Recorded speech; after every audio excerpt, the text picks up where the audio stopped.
Bonjour tout le monde, je vous inviterai à prendre place, s'il vous plaît. On va commencer dans quelques instants.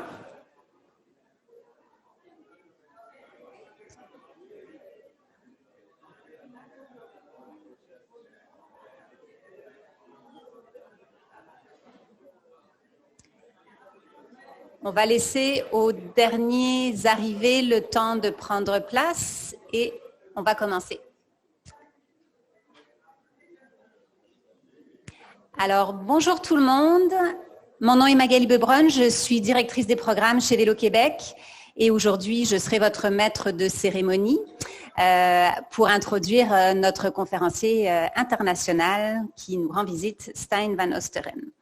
Alors, la conférence d'aujourd'hui est une conférence hybride. Vous êtes 60 ou 70 dans la salle ici présents avec nous. On a plus de 200 inscrits également de façon virtuelle. On est très heureux que les gens qui n'ont pas la possibilité d'être avec nous ce soir puissent quand même bénéficier de toutes les belles choses qu'on va apprendre ce soir.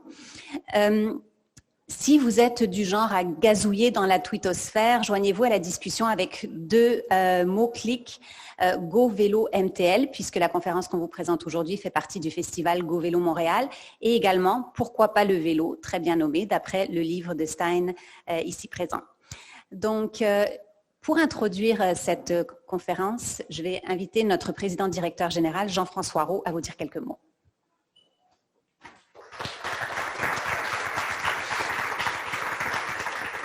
Merci beaucoup, Magali. Je pense que c'est la première fois que je m'adresse à autant de personnes dans mon nouveau rôle de PDG de Vélo Québec. C'est vraiment un honneur pour moi. C'est un honneur de vous voir réunis aussi nombreux. En ligne, Magali, on a même 300 inscrits. Donc, c'était un souhait pour nous là, que la conférence puisse être diffusée le plus largement. Cet événement-là fait partie du festival Go Vélo. Est-ce qu'il y en a d'entre vous qui n'ont jamais participé au Tour de l'île? Est-ce qu'on pourrait donner des dossards à monsieur ici, madame là, puis on a monsieur derrière en fait. Donc voilà, si vous voulez vous joindre à nous dimanche, vous êtes les bienvenus. Pour moi, le Tour de l'île, ça a toujours été quelque chose de très spécial. Je le fais depuis que je suis adolescent. Par contre, la semaine de Go Vélo, dans ma vie professionnelle, cette conférence-là du jeudi, moi, j'ai beaucoup travaillé dans le vélo à l'international et puis c'était là où mon travail à l'international rencontrait, je dirais, la communauté montréalaise. Là où, c'est d'ailleurs le travail de Jean-François Pronovo que j'ai vu, que je salue, qui est juste là-bas, avec qui on discutait de qui on pourrait amener à Montréal pour nourrir la discussion, pour faire avancer les choses. Puis pour moi, le jeudi là, du Go Vélo, c'était toujours un moment marquant, un moment important. Donc, je suis très content d'être là avec vous pour vivre ça. Cette année, on a tout un conférencier, vous allez voir. Le rôle de cette conférence-là, c'est bien entendu de brasser des idées, d'amener une perspective différente. Et puis cette année, là, on a quelqu'un avec beaucoup d'énergie. Vous me permettrez de remercier nos partenaires. Organiser des événements en temps de pandémie, c'est pas facile. On a des partenaires qui nous ont soutenus en 2020, en 2021, en 2022. Donc, je vais les nommer, mais je dirais avec de façon très bien sentie. Les producteurs du lait du Québec qui sont avec nous depuis vraiment longtemps, Desjardins, Sport Expert, le gouvernement du Québec, la Ville de Montréal, notamment la division Fêtes et événements qui nous donne un excellent soutien, l'ARTM ainsi que Tourisme Montréal, des excellents partenaires qui nous ont aidés à traverser la pandémie, mais aussi à relancer. Les inscriptions vont bon train pour le festival. Si jamais vous n'êtes pas encore inscrit, vous pouvez vous joindre à nous. Je vais repasser la parole à Magali pour, je dirais, une présentation un peu plus officielle de notre invité, Stijn. Merci.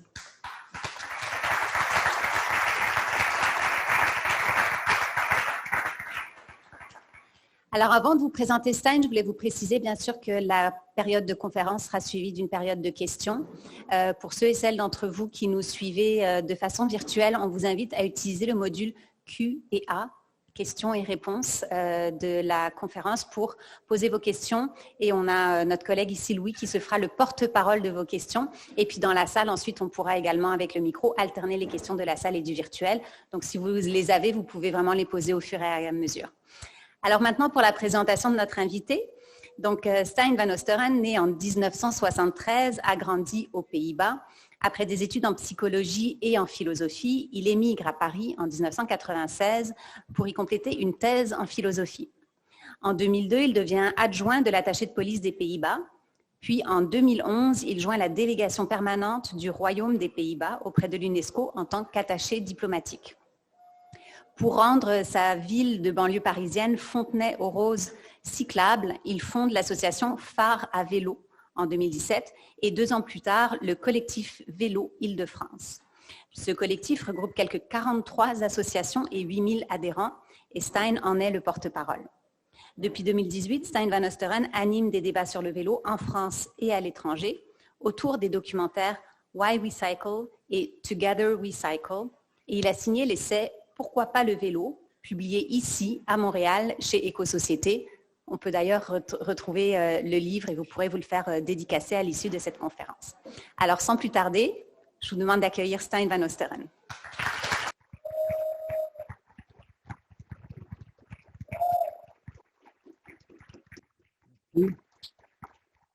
Bonsoir à toutes et à tous, vous m'entendez bien?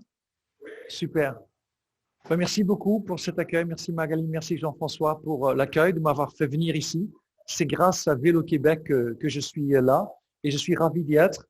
Avec Jean-François, on s'était rencontrés au Portugal pour Vélocity, qui est le plus grand événement pour le vélo dans le monde. Et c'est d'ailleurs la seule raison pour laquelle je prends l'avion, parce que voilà, c'est une raison très importante. Et il avait lu mon livre. Il avait dit c'était très motivant, donc il faudrait que tu viennes nous raconter un peu ce qui t'a animé, ce que tu as voulu dire à travers ce livre pour échanger avec vous. Et je le fais avec très, très grand plaisir. D'ailleurs, je ne viens pas seulement pour en parler, mais aussi pour voir votre attraction principale, et c'est bien sûr la rue Saint-Denis. Il y a des gens qui viennent à Paris pour voir la Tour Eiffel. Moi, je viens ici pour voir ce que vous avez fait de votre rue Saint-Denis, qui est vraiment en train de devenir une attraction qui va faire venir beaucoup de gens d'ici pas très longtemps. Alors, voici donc le point de départ de quelques mots que je partageais avec vous.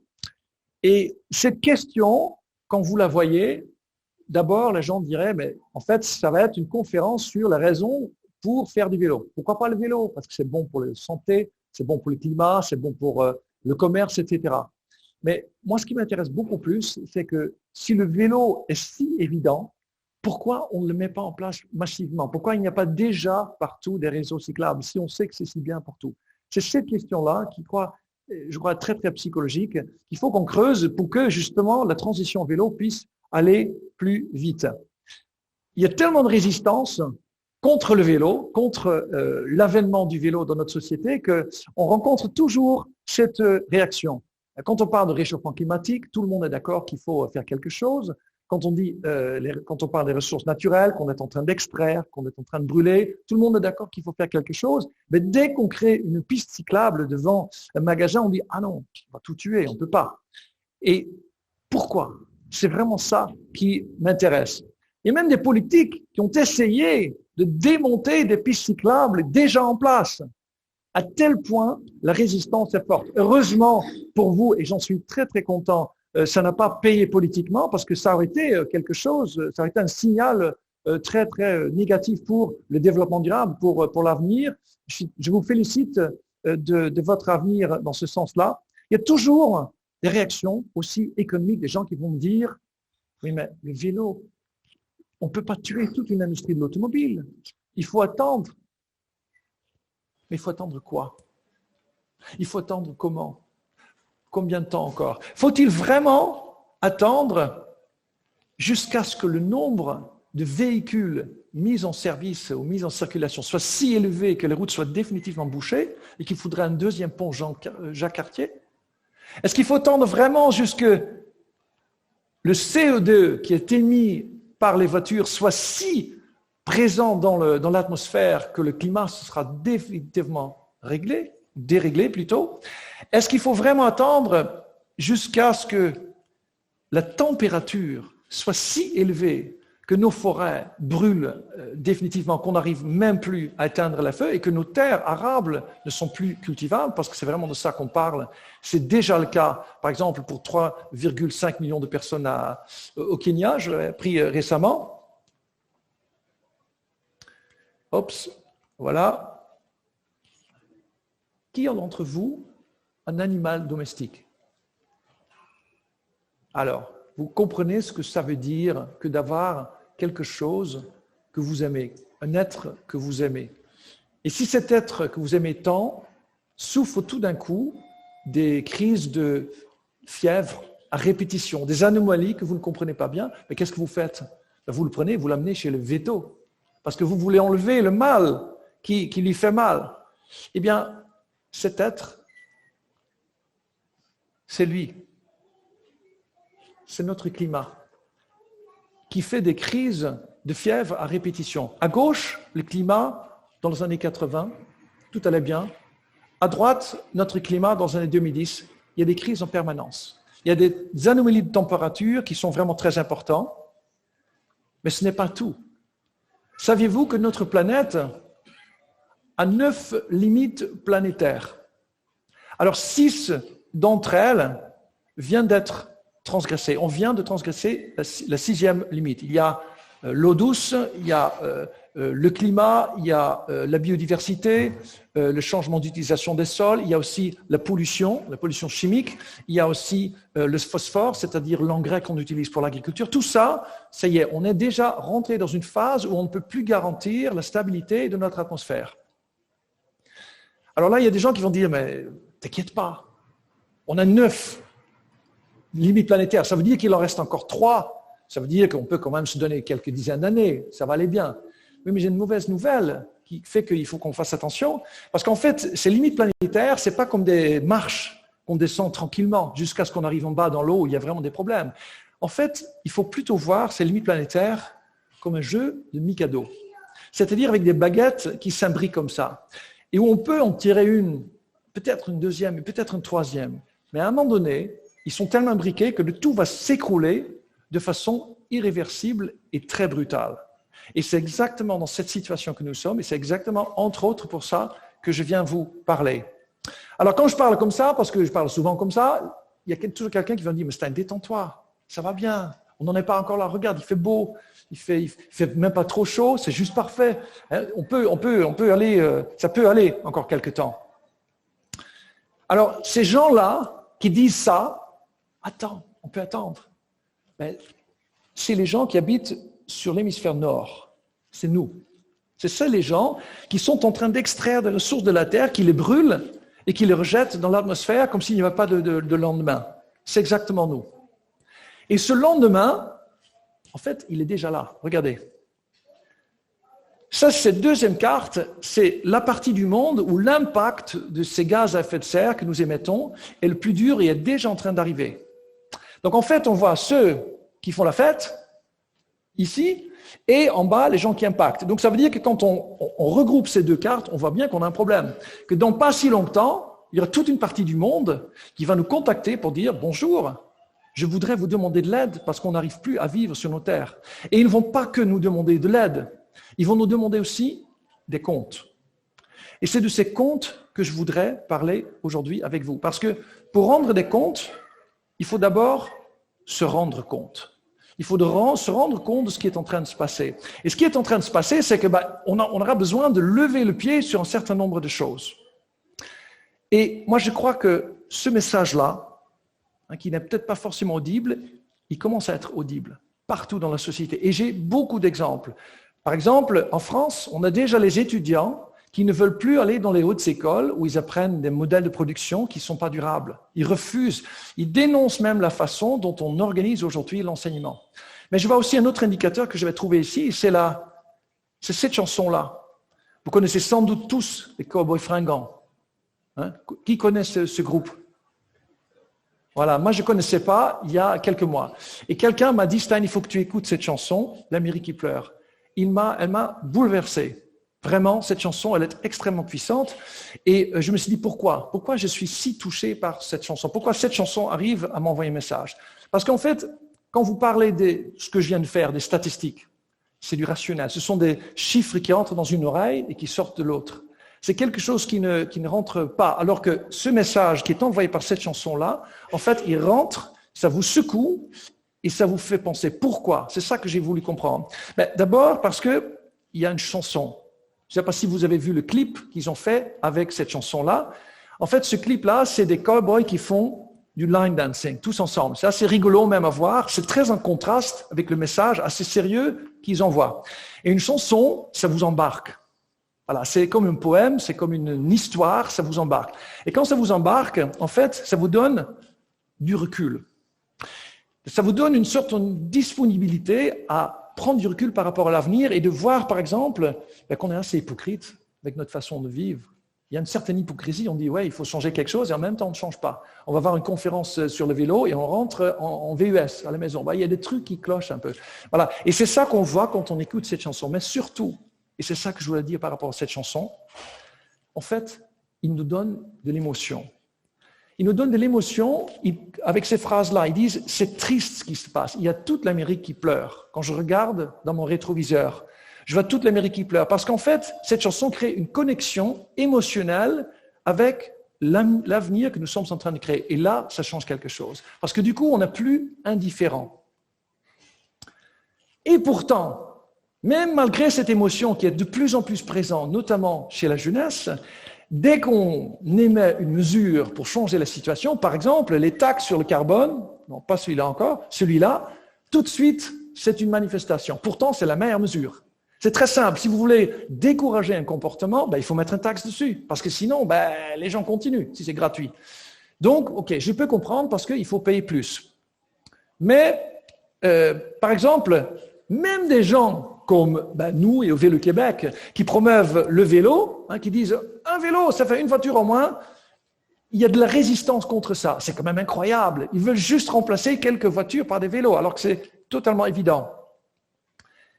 Alors que quand on voit cette personne, cette femme avec son enfant, est-ce que c'est si difficile à comprendre que c'est vraiment quelque chose de très bien pour la société, à tous les points de vue? C'est pas évident, c'est évident, non, de voir ça. Est-ce qu'il faut vraiment envelopper cette famille dans une grosse structure qui coûte très cher, qui est très dangereux, qui pollue et qui fait souvent de petites distances? C'est évident. Cette évidence, il faut quand même le dire, parce que parfois, même les choses qui sont évidentes, ça va mieux quand on le dit. Alors pour moi, cette évidence est tellement évidente parce que j'ai grandi dedans, sans le savoir d'ailleurs. J'ai grandi aux Pays-Bas, comme disait Magali tout à l'heure, jusqu'à 23 ans. Et chez moi, les embouteillages, ils ressemblent à ça. Ça, c'est Amsterdam, c'est partout comme ça. Et d'ailleurs, je suis très content parce que chez vous, ça commence à être la même chose. C'est un peu ça. Et aux Pays-Bas, pourquoi ils ont développé les vélos? Parce que le vélo, c'est une évidence. Comme le dit cette phrase que j'ai photographiée à Paris devant l'hôtel de ville, facilitez-le-vous la ville, faites du vélo, parce que le vélo, c'est plus évident. J'ai photographié ça en France. Pourquoi? Parce qu'aux Pays-Bas, vous ne verrez jamais cette phrase-là.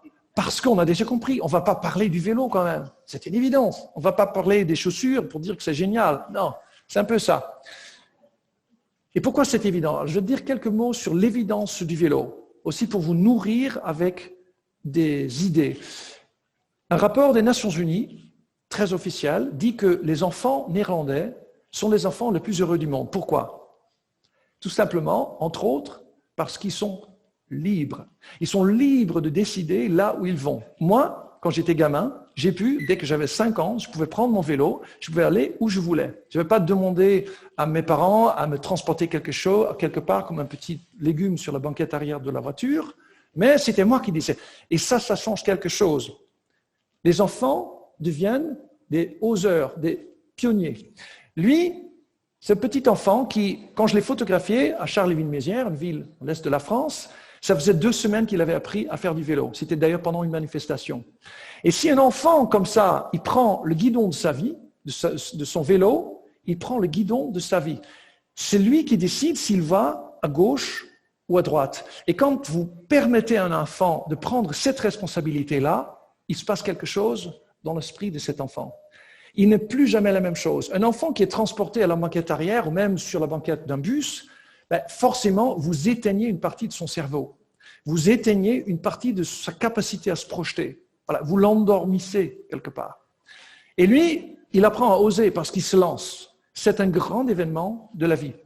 Et même ces petits-enfants que vous voyez à gauche, dans le vélo cargo, dans cette rue Amsterdam, qui a été photographiée par Thomas Schleiper, j'ai mis des photos dans mon livre parce que je les trouve édifiantes, ils apprennent déjà.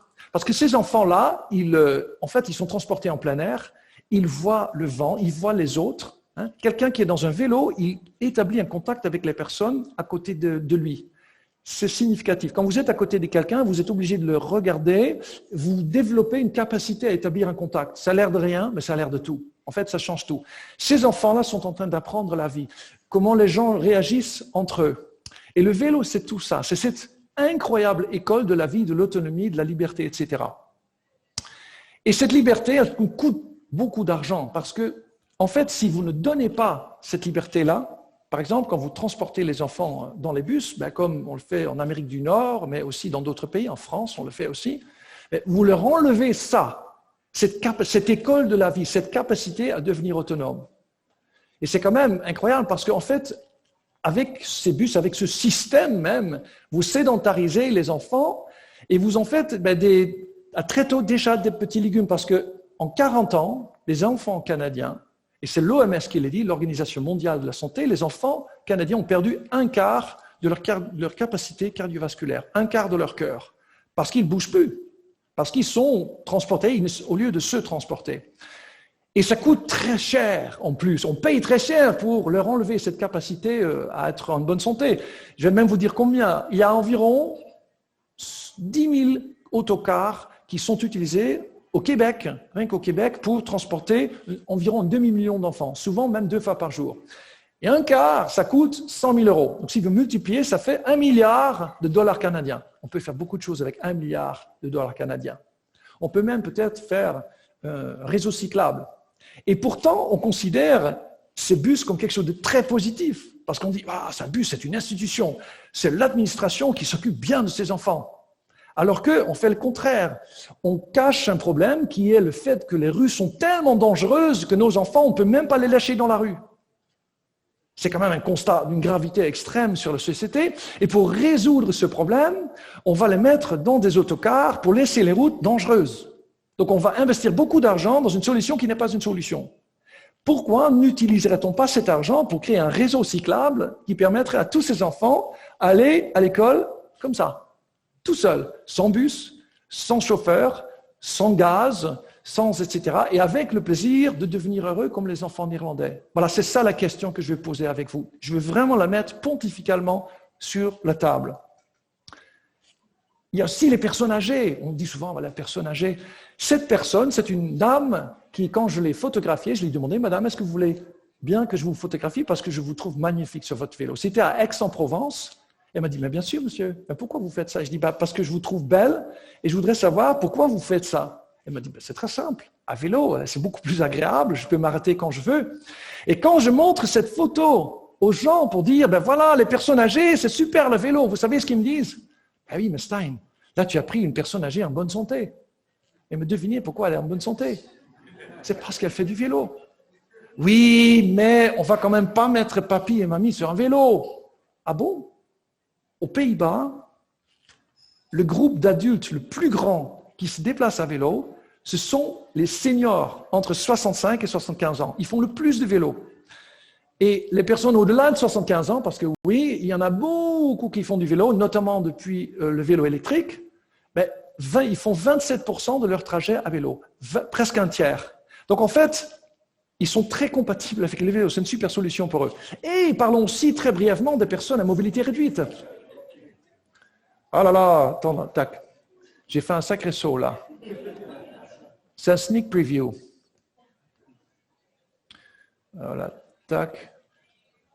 Voilà, je ne sais pas, est-ce que j'ai retourné les... Voilà, ah oui, j'ai fait un saut magique là. Hein. Ouais, allez hop. Je ne sais pas comment faire, attends. Ah, il ne marche pas. Tac. Il y a peut-être l'ordinateur directement. Alors, non, parce que je sais que... Voilà. Donc, alors, ces personnes à mobilité réduite que vous voyez à droite, sachez que 16% d'entre elles, aux Pays-Bas, se déplacent à vélo. Grâce aux pistes cyclables. Par exemple, mes parents, ils ont respectivement 76 et 78 ans. Leurs amis se déplacent comme ça. Donc, ils viennent les voir sur un scoot mobile. Ça s'appelle un scoot mobile. C'est une sorte de chaise roulante, une sorte de tricycle motorisé qui roulent pas très vite, mais qui roulent loin. Et ils viennent comme ça, sur 10, 15, 20 km sans problème, parce que c'est beaucoup plus pratique, c'est moins cher, c'est agréable. Le déplacement devient une expérience de qualité. Et voilà. Alors, pourquoi je vous ai parlé de ces 3 catégories-là? Parce que j'aurais pu vous dire milliers de choses de plus sur le vélo, mais j'ai vraiment délibérément choisi les enfants, les personnes âgées et les personnes à mobilité réduite. Vous savez pourquoi? Parce que quand moi, je suis, en tant que promoteur du vélo, je parle aux élus et je dis, le vélo, ça serait bien quand même de développer cette solution. Ils vont me dire, ah, je ne peux pas, parce qu'il faut ramener les enfants à l'école à vélo, parce que les personnes âgées doivent se garer devant la porte et les personnes à mobilité réduite ne peuvent pas vivre sans voiture. Voilà, c'est pour ça que je les ai mises là. Parce qu'en fait, ces personnes-là représentent à peu près la moitié de la population. Et si quelqu'un a besoin d'activité physique, c'est bien les enfants, parce que l'OMS, l'Organisation mondiale de la santé, dit que les enfants doivent avoir au moins 60 minutes d'exercice physique modéré par jour. Ben, comment leur donner ça s'ils ne peuvent même pas aller à l'école avec leur propre corps? Ils ne vont pas faire du sport pendant 1 heure comme tous les soirs. Les personnes âgées, ils sont de plus en plus âgés. On vit dans une société très, très vieillissante. Et puis ces personnes âgées, mobilité réduite aussi, le vélo leur donne une liberté, une dignité aussi. Parce que la voiture, attention, c'est très compliqué parce que le transfert d'un fauteuil dans une voiture est très compliqué. Et bien sûr, le business. Le commerce local a été le grand gagnant du vélo aux Pays-Bas parce que dans les années 70, les rues ressemblaient à gauche, c'est-à-dire, voilà, c'était une sorte de bouchon figé. On ne voyait rien, un enfant ne pouvait pas traverser parce que c'était trop dangereux, c'était dangereux avec, il y avait de la pollution. Et la même rue, vous le voyez à droite, toujours des photos de Thomas Schleiper, où vous voyez la même rue, sauf qu'on a renversé l'hiérarchie. Plutôt que de mettre la voiture au-dessus et ensuite le reste là où il reste de la place, ils ont fait l'inverse. D'abord les piétons, ensuite les vélos, ensuite les transports en commun, et ensuite les voitures, en fait, on n'en a plus besoin. Parce qu'on est tellement efficace avec tout ça. Et j'espère vous aussi bientôt avec votre rêve, avec votre tramway, avec vos trottoirs un petit peu plus larges. Voilà un peu la réussite. On est passé de l'époque no parking, no business à l'époque no bike, no business. Et comme on est en terre francophone, on va quand même dire ce que ça veut dire en français. C'est pas de bicyclette, pas d'emplette. D'ailleurs, on utilise beaucoup le mot clic, no bike, no business. Je vous l'encourage aussi à le faire parce que les réseaux sociaux sont un moyen de se motiver, de se donner des messages. Voilà, ça c'est à 50 mètres de chez moi. C'est l'artère principale de ma ville, Fontenay-aux-Roses. Et la rue, elle ressemble à ça parce qu'ils sont encore dans le modèle d'hier où on pensait que sans voiture, on va mourir. Alors, devinez pourquoi les commerces ne marchent pas dans cette rue. Vous avez compris. Parce qu'à quelques mètres de là, vous avez... Ah, je ne sais pas, il a disparu. Voilà. Alors, donc revenons à cette question-là. C'était quelques évidences que je voulais partager avec vous avant d'aller plus loin dans l'exploration de ces résistances dont j'ai parlé et auxquelles j'ai consacré mes pensées dans ce texte-là. Alors, dans ce texte que je ne vais pas vous spoiler, c'est un peu la conversation qu'ont les gens tous les jours sur les médias et dans les bars et dans les classes et dans les entreprises sur le vélo. C'est du direct. C'est ce que j'ai puisé dans des centaines de débats que j'ai eus avec les gens. Mais je les ai analysés pour mieux les comprendre, pour partager quelques conseils avec vous. Et voilà à quoi ça ressemble. Voilà un débat, un peu une situation comme là, sauf que moi je suis un élu et je dis « Bonjour, j'ai un projet, je veux créer un réseau express vélo. Qu'est-ce que vous en pensez ?» Et là, en général, il y a 3 types de réponses. La première réponse c'est « On ne peut pas.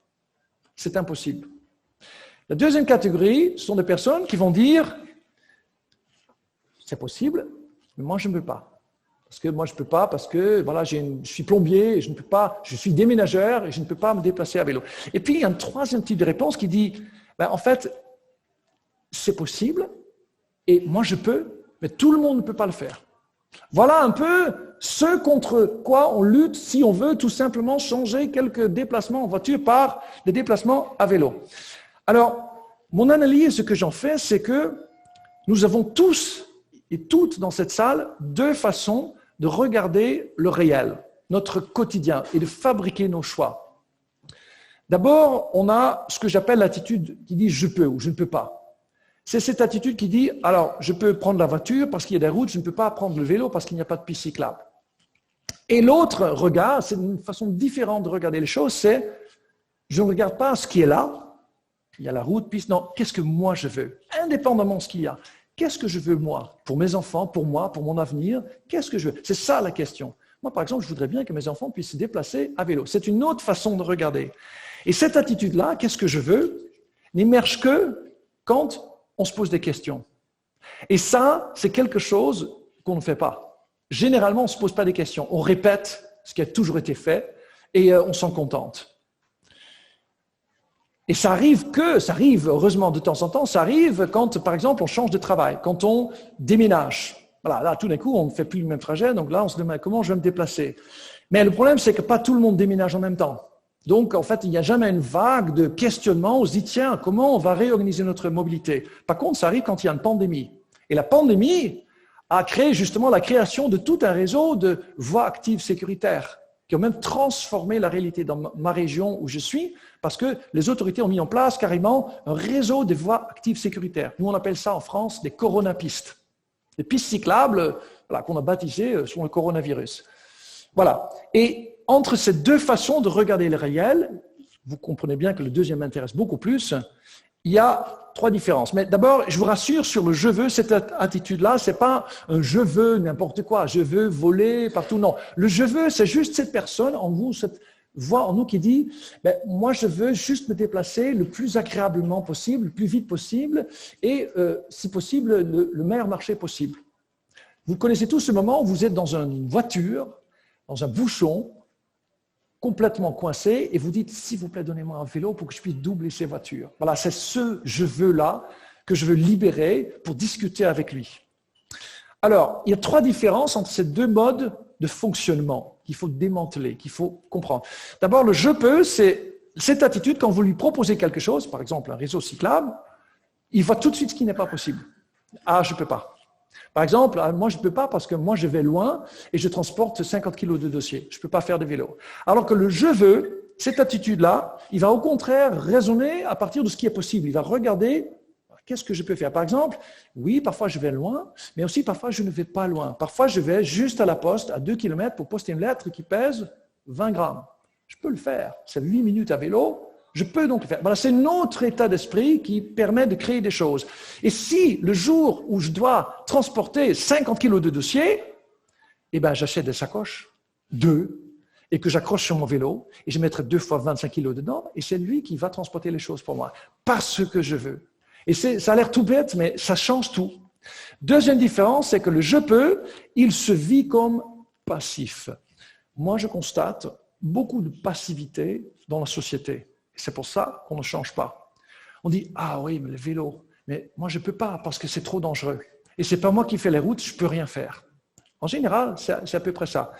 Alors que le « je veux », cette attitude, il va au contraire raisonner, il va proposer quelque chose. Il va dire, oui, ce n'est pas moi qui fais les routes, et cette route est effectivement dangereuse parce qu'il y a beaucoup de voitures, mais moi je veux faire du vélo, donc je vais chercher une route, un itinéraire avec moins de voitures. Je vais peut-être même utiliser un GPS spécial qui va m'amener sur la route avec le plus d'aménagements cyclables possible. En France, on a geovelo.fr. Vous avez ça sans doute aussi ici. Plus fort, je vais demander au maire, mais pourquoi n'y a-t-il pas de piste cyclable? Pourquoi cette route est dangereuse? Pourquoi mon espace public est dangereux? Je vais lui écrire une lettre. Plus fort encore, je vais même imaginer un réseau express cyclable. C'est ce que nous avons fait en Île-de-France. On a inventé le RER vélo. Et c'est un projet régional qui a été acheté par la région qui nous a donné 300 millions d'euros pour un projet que nous, les citoyens, avions imaginé. Comme vous, dans les années 90, quand Vélo-Québec et tous les amis, Suzanne Larome en a parlé, et elle a écrit dans sa préface à mon livre, quand vous avez imaginé votre route verte. Ce n'est pas les politiques qui, un jour, ont eu une bonne idée pour dire « Tiens, je vais créer un réseau cyclable ». Non, c'est les citoyens qui ont dit « Tiens, il y a une opportunité chez moi ». On va le développer. Donc, quand on veut, on peut. Voilà, c'est aussi simple que ça. Et la troisième différence, c'est le « je peux », c'est cette attitude qui ne regarde que le présent. La route qui est là, avec ce qu'elle a, comme piste cyclable ou pas, et puis rien. Mais en fait, le présent, comme tout ce qui est dans cette salle, c'est un reflet des décisions qui ont été prises dans le passé. En fait, le présent, c'est le passé. Il n'y a aucune innovation là-dedans. Parce que l'innovation, elle est dans demain, dans ce qu'on peut faire, dans ce qu'on va faire ensemble, dans la discussion que vous êtes en train d'avoir sur votre réseau possible, sur votre tramway, sur votre lien, troisième lien, etc. Ça, c'est l'avenir. Ça, c'est ce qu'on peut créer ensemble.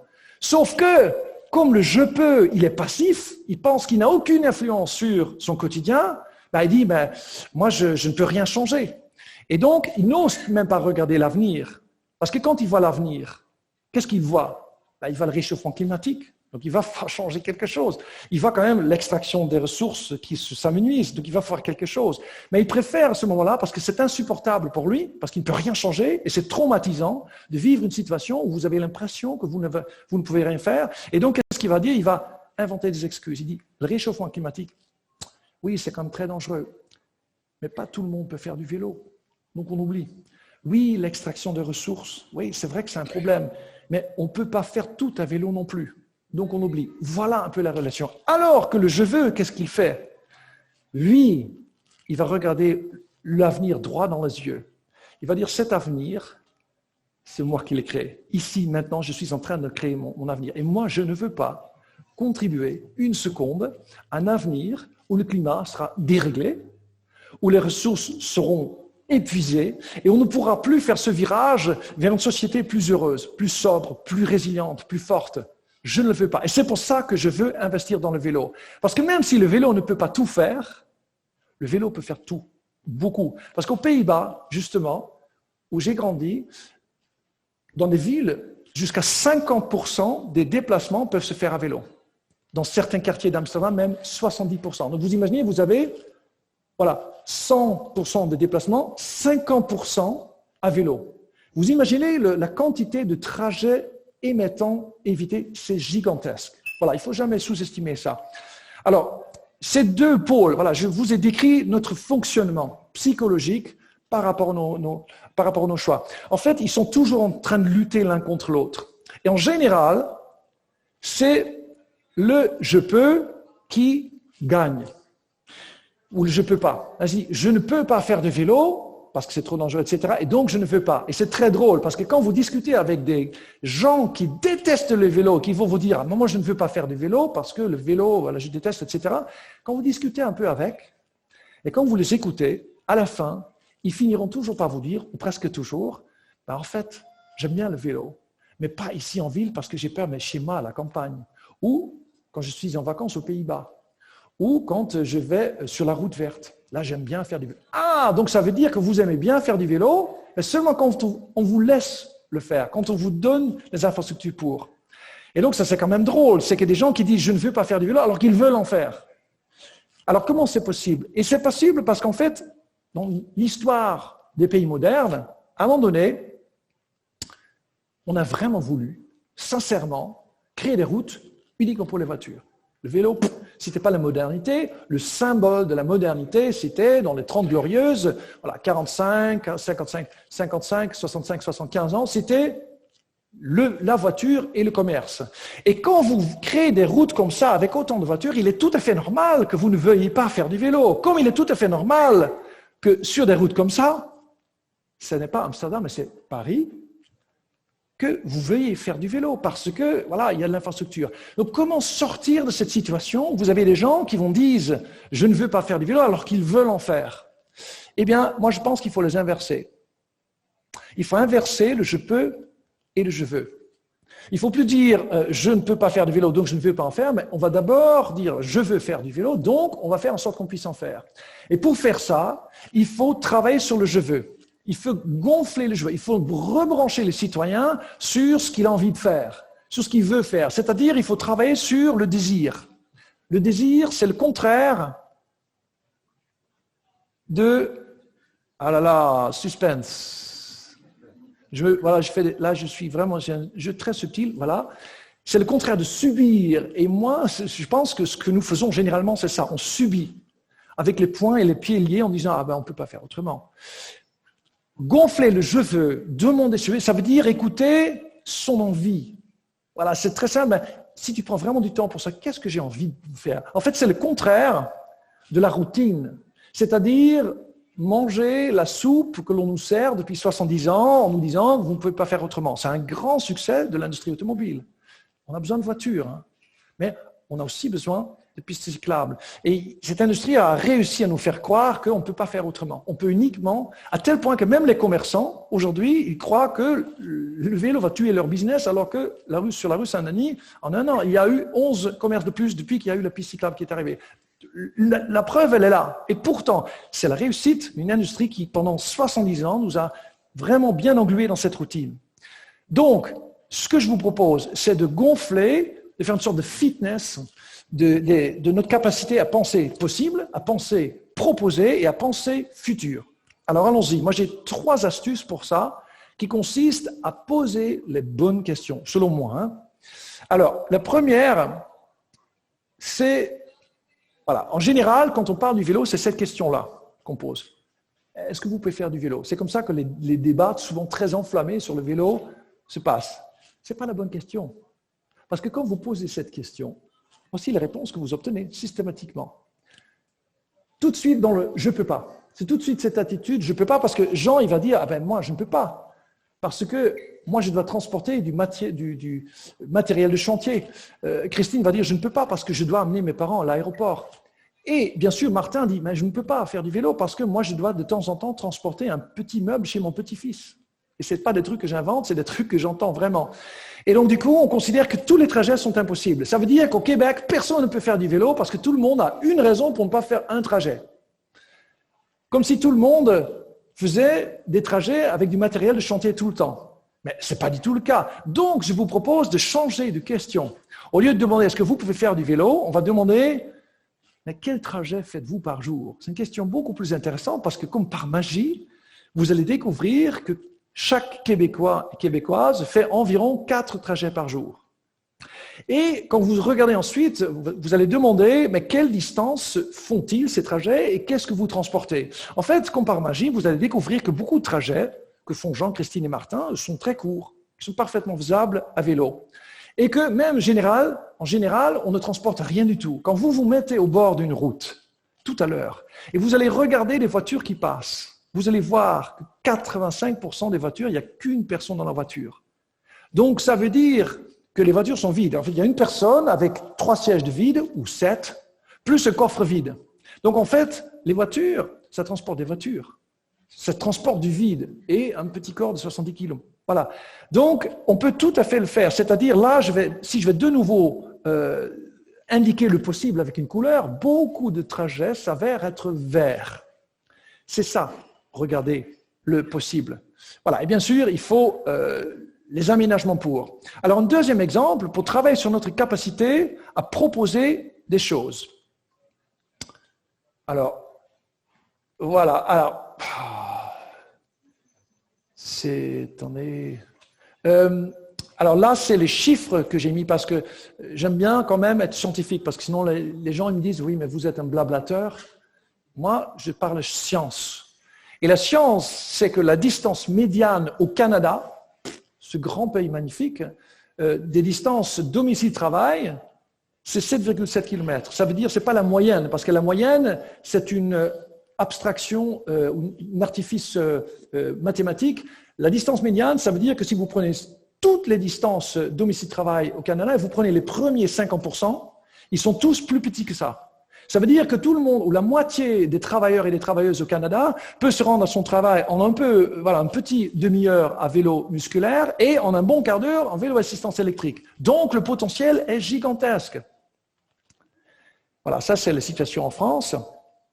Voilà, là je vais travailler sur cette deuxième capacité des gens à regarder cette situation. En fait, pour aider les gens à proposer quelque chose, il ne faut pas demander « est-ce que vous pouvez faire du vélo ?» Il faut changer la question. Parce que cette question-là, « est-ce que vous pouvez faire du vélo ?» ça ne stimule pas notre créativité. Cette question déclenche uniquement notre négativité, notre passivité. Est-ce que vous pouvez? On dit « oui, mais non, moi je ne peux pas parce qu'il y a ça qui cloche. Ah non, je ne peux pas parce que j'ai mal aux pieds. » En fait, ça déclenche quelque chose de très pas intéressant, c'est-à-dire notre capacité à trouver une excuse. Donc, changeons de question. Moi, je vous propose une autre question. Et cette question est la suivante. Quelle est, selon vous, ou à quoi ressemble, selon vous, la rue idéale dans votre ville? Est-ce que cette rue idéale dans votre ville, est-ce qu'elle ressemblerait à ça? Par exemple, une rue avec plein de voitures garées des deux côtés, zéro végétalisation.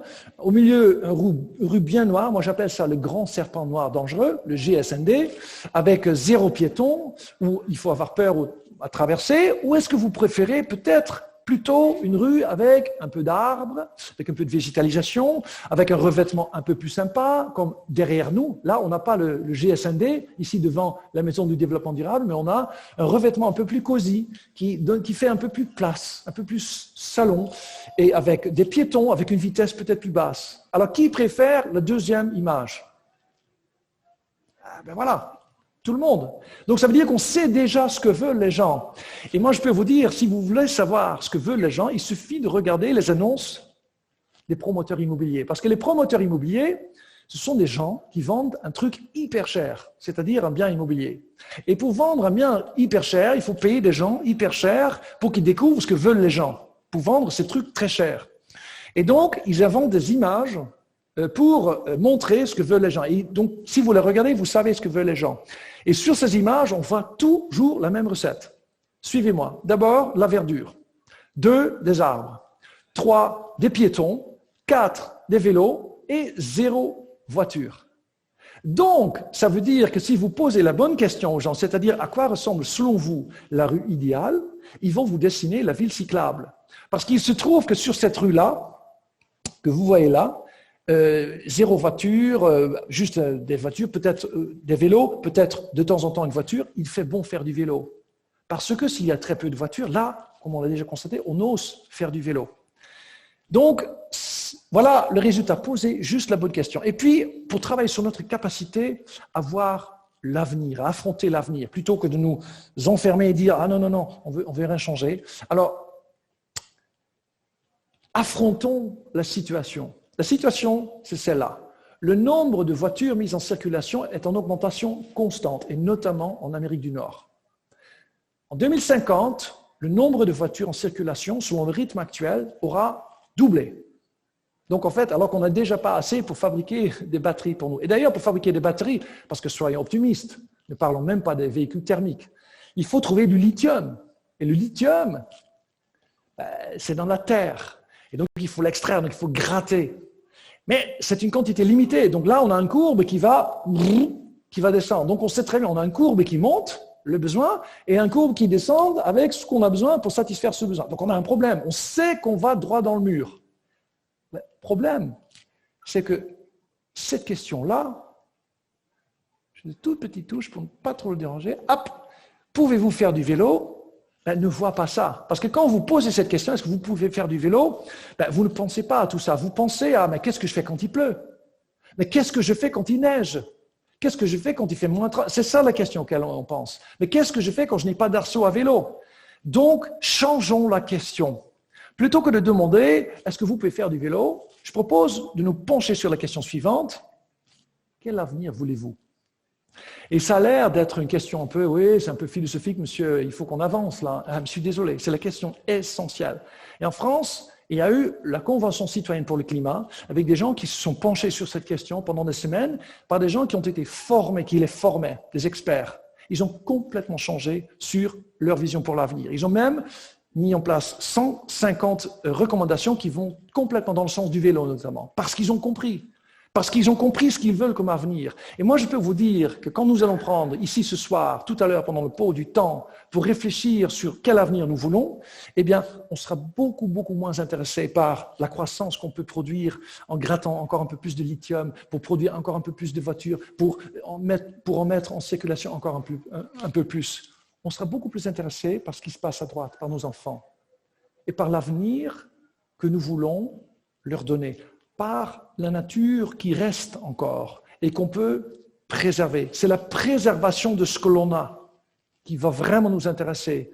Dans ce monde qui est totalement déstabilisé par la pandémie, et vous savez très bien, c'est une petite bébé crise qui nous a vraiment fait sentir que je vais vous avoir là, il faut faire attention maintenant. C'est ça que les gens veulent. Préservons ce que nous avons. Alors imaginez que les enfants, de nos enfants, c'est-à-dire des enfants qui ne sont pas encore nés. Imaginez que ces enfants-là, qui vont donc naître à un moment donné, imaginez qu'ils soient déjà là. ici, juste au-dessus là. Ils sont secrètement en train de nous écouter. Imaginez que ces enfants-là, d'ailleurs je vais leur donner un visage. Imaginez que ces enfants-là, ils puissent nous voir, qu'ils puissent voir comment nous vivons actuellement, avec ces courbes. Quel serait, selon vous, leur message? Moi, je pense que leur message, ce sera STOP. Stop, s'il vous plaît, arrêtez-vous. Un peu de modération, un peu de sobriété. Pas de troisième lien, pas de trucs qui montent encore. Préservons ce que nous avons, essayons de créer de la proximité, etc. Vélo, proximité, isolation des bâtiments, circuit. C'est ça que crient ces enfants-là. Et ça, pour le faire, il faut le penser. Moi, je pense que vous êtes sensible à ce message. Parce que si vous êtes là, ici, avec nous, avec Vélo Québec, c'est sincèrement parce que vous voulez changer la situation, parce que vous voulez changer quelque chose dans cette société, parce que vous voulez poser les questions essentielles et y passer du temps, parce que vous voulez vous rendre utile, et aussi pour éviter que dans 50 ans, on se souvient de vous comme Pépé et Mémé qui ont déconné. Parce que Pépé et Mémé, c'est vous, c'est moi, c'est vous. C'est nous tous qui sommes ici pour préparer notre avenir. Et donc, on peut encore éviter que dans 50 ans, on dit, voilà, ils ont vraiment déconné. Et c'est cette invitation que je vous lance ici ce soir, et on va travailler dessus. Et là, il y a quelqu'un qui est en train de penser secrètement, ouais, mais lui, c'est blablabla, ça marche pas comme ça. C'est pas comme ça qu'on change la société, en faisant une conférence, en parlant de ce qui est possible, ensuite en imaginant ce qui est possible, et ensuite en le mettant en œuvre avec des politiques. C'est génial, mais ça marche pas comme ça. Ah bon? Oui, mais lui, il vient des Pays-Bas. C'est un pays avec une autre culture. Voilà, là, tout le monde, il se déplace à vélo. C'est normal qu'il parle comme ça. C'est très facile, mais ici, on est en Amérique du Nord. C'est quand même le rêve américain, etc. Et en plus, lui, mais voilà la réalité.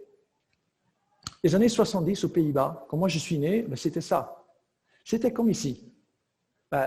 Plus comme ici, parce que vous avez désormais des pistes cyclables depuis les années 2006 déjà, et même avant, mais voilà. Là, tout était comme ça. C'était impossible de se déplacer bien à vélo, parce qu'il fallait slalomer entre les voitures. Et là, la grande différence avec ce qui se passe aujourd'hui, c'est que les Néerlandais, ils en ont eu ras-le-bol. Ils en ont eu ras-le-bol. Voilà, regardez un petit peu ces deux photos. À gauche, l'ambiance à la néerlandaise, avec des pistes cyclables, rouges, sympa. Et à droite, l'ambiance un peu à la québécoise. J'ai pris plein de photos comme ça aujourd'hui. Voilà, plein. Pour vous montrer, tac. C'était les années 70. Détrompez-vous, c'est le même endroit. Ces deux photos ont été prises exactement au même endroit. Alors, qu'est-ce qui s'est passé entre ces deux moments? C'est ça la question que je vais vous poser. Qu'est-ce qui s'est passé? Est-ce que vous pensez qu'entre ces deux moments-là, à gauche c'est 2015, à droite c'est en 1970? Est-ce que vous pensez qu'il y a eu une révolution culturelle aux Pays-Bas qui tout d'un coup a tout changé? Non. Il s'est passé autre chose. Les gens, ils ont agi. Et notamment les enfants. Parce qu'en fait, c'est une histoire assez triste. À un moment donné, il y a une petite fille qui s'appelait Simone et qui avait 6 ans et qui allait à l'école à vélo. Et une voiture lui a roulé dessus et elle est morte. Alors, il se trouve que le papa de cette fille était un journaliste très connu, néerlandais, Vic Langenhoff, et il a été bouleversé par ce drame. Mais il ne voulait pas faire comme d'habitude, c'est-à-dire on organise une marche blanche, on pleure un bon coup, on écrit un bon article dans le journal, plus jamais ça, et ensuite, rebolote, la routine, subir. Non, lui, il a dit, moi je veux changer la société. Et donc, je publie un article parce que c'est un journaliste. Donc, il pouvait communiquer dans les médias. Et donc, il a mis un article dans le journal qui disait « Stop au meurtre des enfants. Aidez-moi à changer la société. » Littéralement, il a mis dedans. D'ailleurs, j'ai traduit ce texte dans l'appendice de mon livre. Parce que j'ai trouvé ce texte, c'est un texte qui donne la chair de poule. Il dit, si vous voulez m'aider, contactez-moi. Et des milliers de gens l'ont fait. Il a créé un mouvement qui a tout changé aux Pays-Bas, parce que c'était des citoyens. Et à tel point que les enfants ont été inspirés pour dessiner un plan pour rendre la société apaisée. C'est-à-dire, ils pouvaient faire du vélo avec leurs aires de jeu, avec une société plus inclusive et moins hostile. Ça n'a pas suffi. Malgré ce soulèvement populaire, il a fallu un autre coup de un coup de choc, un coup de pouce. Et ce coup de pouce, c'était, dans mon année de naissance, 73, il y a eu le choc pétrolier. Et pendant le choc pétrolier, il n'y avait plus de pétrole parce que ça coûtait trop cher. On n'avait plus de pétrole, donc les prix ont flambé. Et tous les Néerlandais, ils se sont mis à rouler sur l'autoroute à vélo, à patin à roulettes pour profiter de ces autoroutes. Parce que le gouvernement des Pays-Bas, sous cette double pression de citoyens qui voulaient une société plus résiliente, plus agréable, et ce problème énergétique et financier qui était le choc pétrolier, ils ont dit, on va lancer un plan vélo et on va organiser des dimanches sans voiture pour rationner le peu d'essence qui restait. Et voilà. Et les Néerlandais, quand ils sont allés sur l'autoroute, ils se sont souvenus à quoi ça pouvait ressembler tout cet espace et que ce n'était pas nécessairement pour la voiture, comme nous pendant le confinement. C'était agréable quand même de sortir pendant le confinement et de voir tout cet vaste espace public si tranquille. Ils ont dit, c'était pas si longtemps quand même, donc c'est quand même possible. Et voilà, c'est comme ça que les Pays-Bas se sont rendus cyclables. Donc ça n'a rien à voir avec la culture, c'est parce que les citoyens ont décidé de créer ce changement. Alors, ce qui a joué un rôle clé dans cette révolution, c'est le regard des citoyens qui a changé. Quand ils sont allés sur ces autoroutes-là, ils ont vu autre chose. Ils ont eu un regard critique sur leur propre espace public. Et moi, je voudrais faire ça avec vous. Vous changez votre regard sur votre propre espace public. Et je vais vous donner un exemple. Et cet exemple, ce sont les œufs que j'achète moi le matin pour mon petit déjeuner. Et quand j'ai acheté ces œufs-là, moi j'aime beaucoup les animaux, comme vous avez constaté, il y avait en bas ce label qui dit « filière d'œufs qui préserve les poussins mâles ». Je dis « mais pourquoi ils ont marqué ça sur les œufs ?» Vous savez pourquoi ils ont marqué ça? Parce qu'en fait, quand vous produisez des œufs, il faut des poules. Et pour produire des poules, il faut des œufs fécondés. Et quand vous avez un œuf fécondé, vous avez une chance sur deux qu'il n'y a pas un poussin femelle, mais un poussin mâle qui sort. Un poussin mâle, c'est un coq, ça ne pond pas, donc ce n'est pas rentable. Vous savez ce qu'on en fait? Accrochez-vous bien. On les met sur un tapis roulant qui monte vers le haut. Et ensuite, ils tombent tous dans un broyeur toute la journée. Vivants.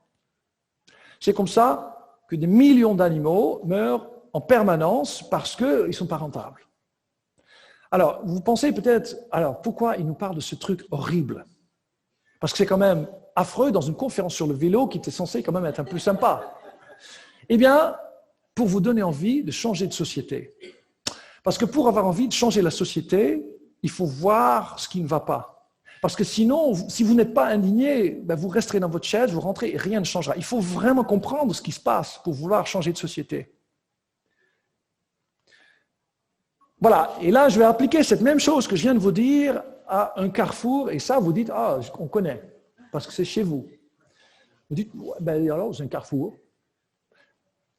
Alors, c'est un endroit très problématique, parce que le vélo qui passe à droite et qui va tout droit, et imaginez une voiture qui va le doubler, qui va tourner à droite. Vous êtes cycliste. Qui est cycliste d'ailleurs dans cette salle? C'est logique. Je voulais juste m'assurer quand même. Il n'y a pas une invitation, etc. Et en fait, vous sentez le danger. Où est-ce qu'il va nous voir? Où est-ce que ça va bien se passer? C'est-à-dire, c'est un endroit hyper dangereux parce que vous risquez de mourir, entre guillemets, dans l'angle mort de cette voiture-là. Alors, une fois que vous avez vu ça, je propose de mettre un label sur chaque carrefour comme ça, à partir de maintenant, qui dit « Carrefour dangereux qui met les cyclistes dans l'angle mort des voitures ». Paf! Voilà, marqué au label rouge, partout. Parce que comme ça, vous allez voir qu'il y a un sérieux problème à régler. Alors, une fois que vous avez fait cette démarche-là, vous avez identifié le problème, je vous propose toujours de proposer une solution, parce qu'il ne faut pas que râler, il faut aussi proposer quelque chose. Alors, c'est quelque chose, alors ce serait ça. Oui, il reste. Alors en France, ils ont trouvé une superbe solution pour ça. Génial. C'est les députés qui, sous l'influence des transporteurs, je le dis tout de suite, ils ont proposé, alors accrochez-vous bien, l'obligation légale de coller un sticker sur chaque poids lourd qui dit si vous lisez ceci, vous êtes dans l'angle mort. Comme ça, au moins, et vous rigolez peut-être, mais c'est sérieux ce que je dis, c'est pas une blague, parce que en fait, ce sticker, il ressemble à ça. C'est-à-dire que vous verrez sur tous les poids lourds, les bus en France, ça.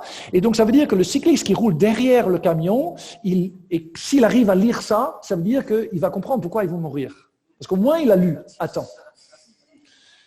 Alors, vous comprenez, je dis ça avec le grand sourire, en rigolant, mais en réalité, je bout de colère à l'intérieur, évidemment. Je communique régulièrement sur cette mesure-là parce que c'est grave.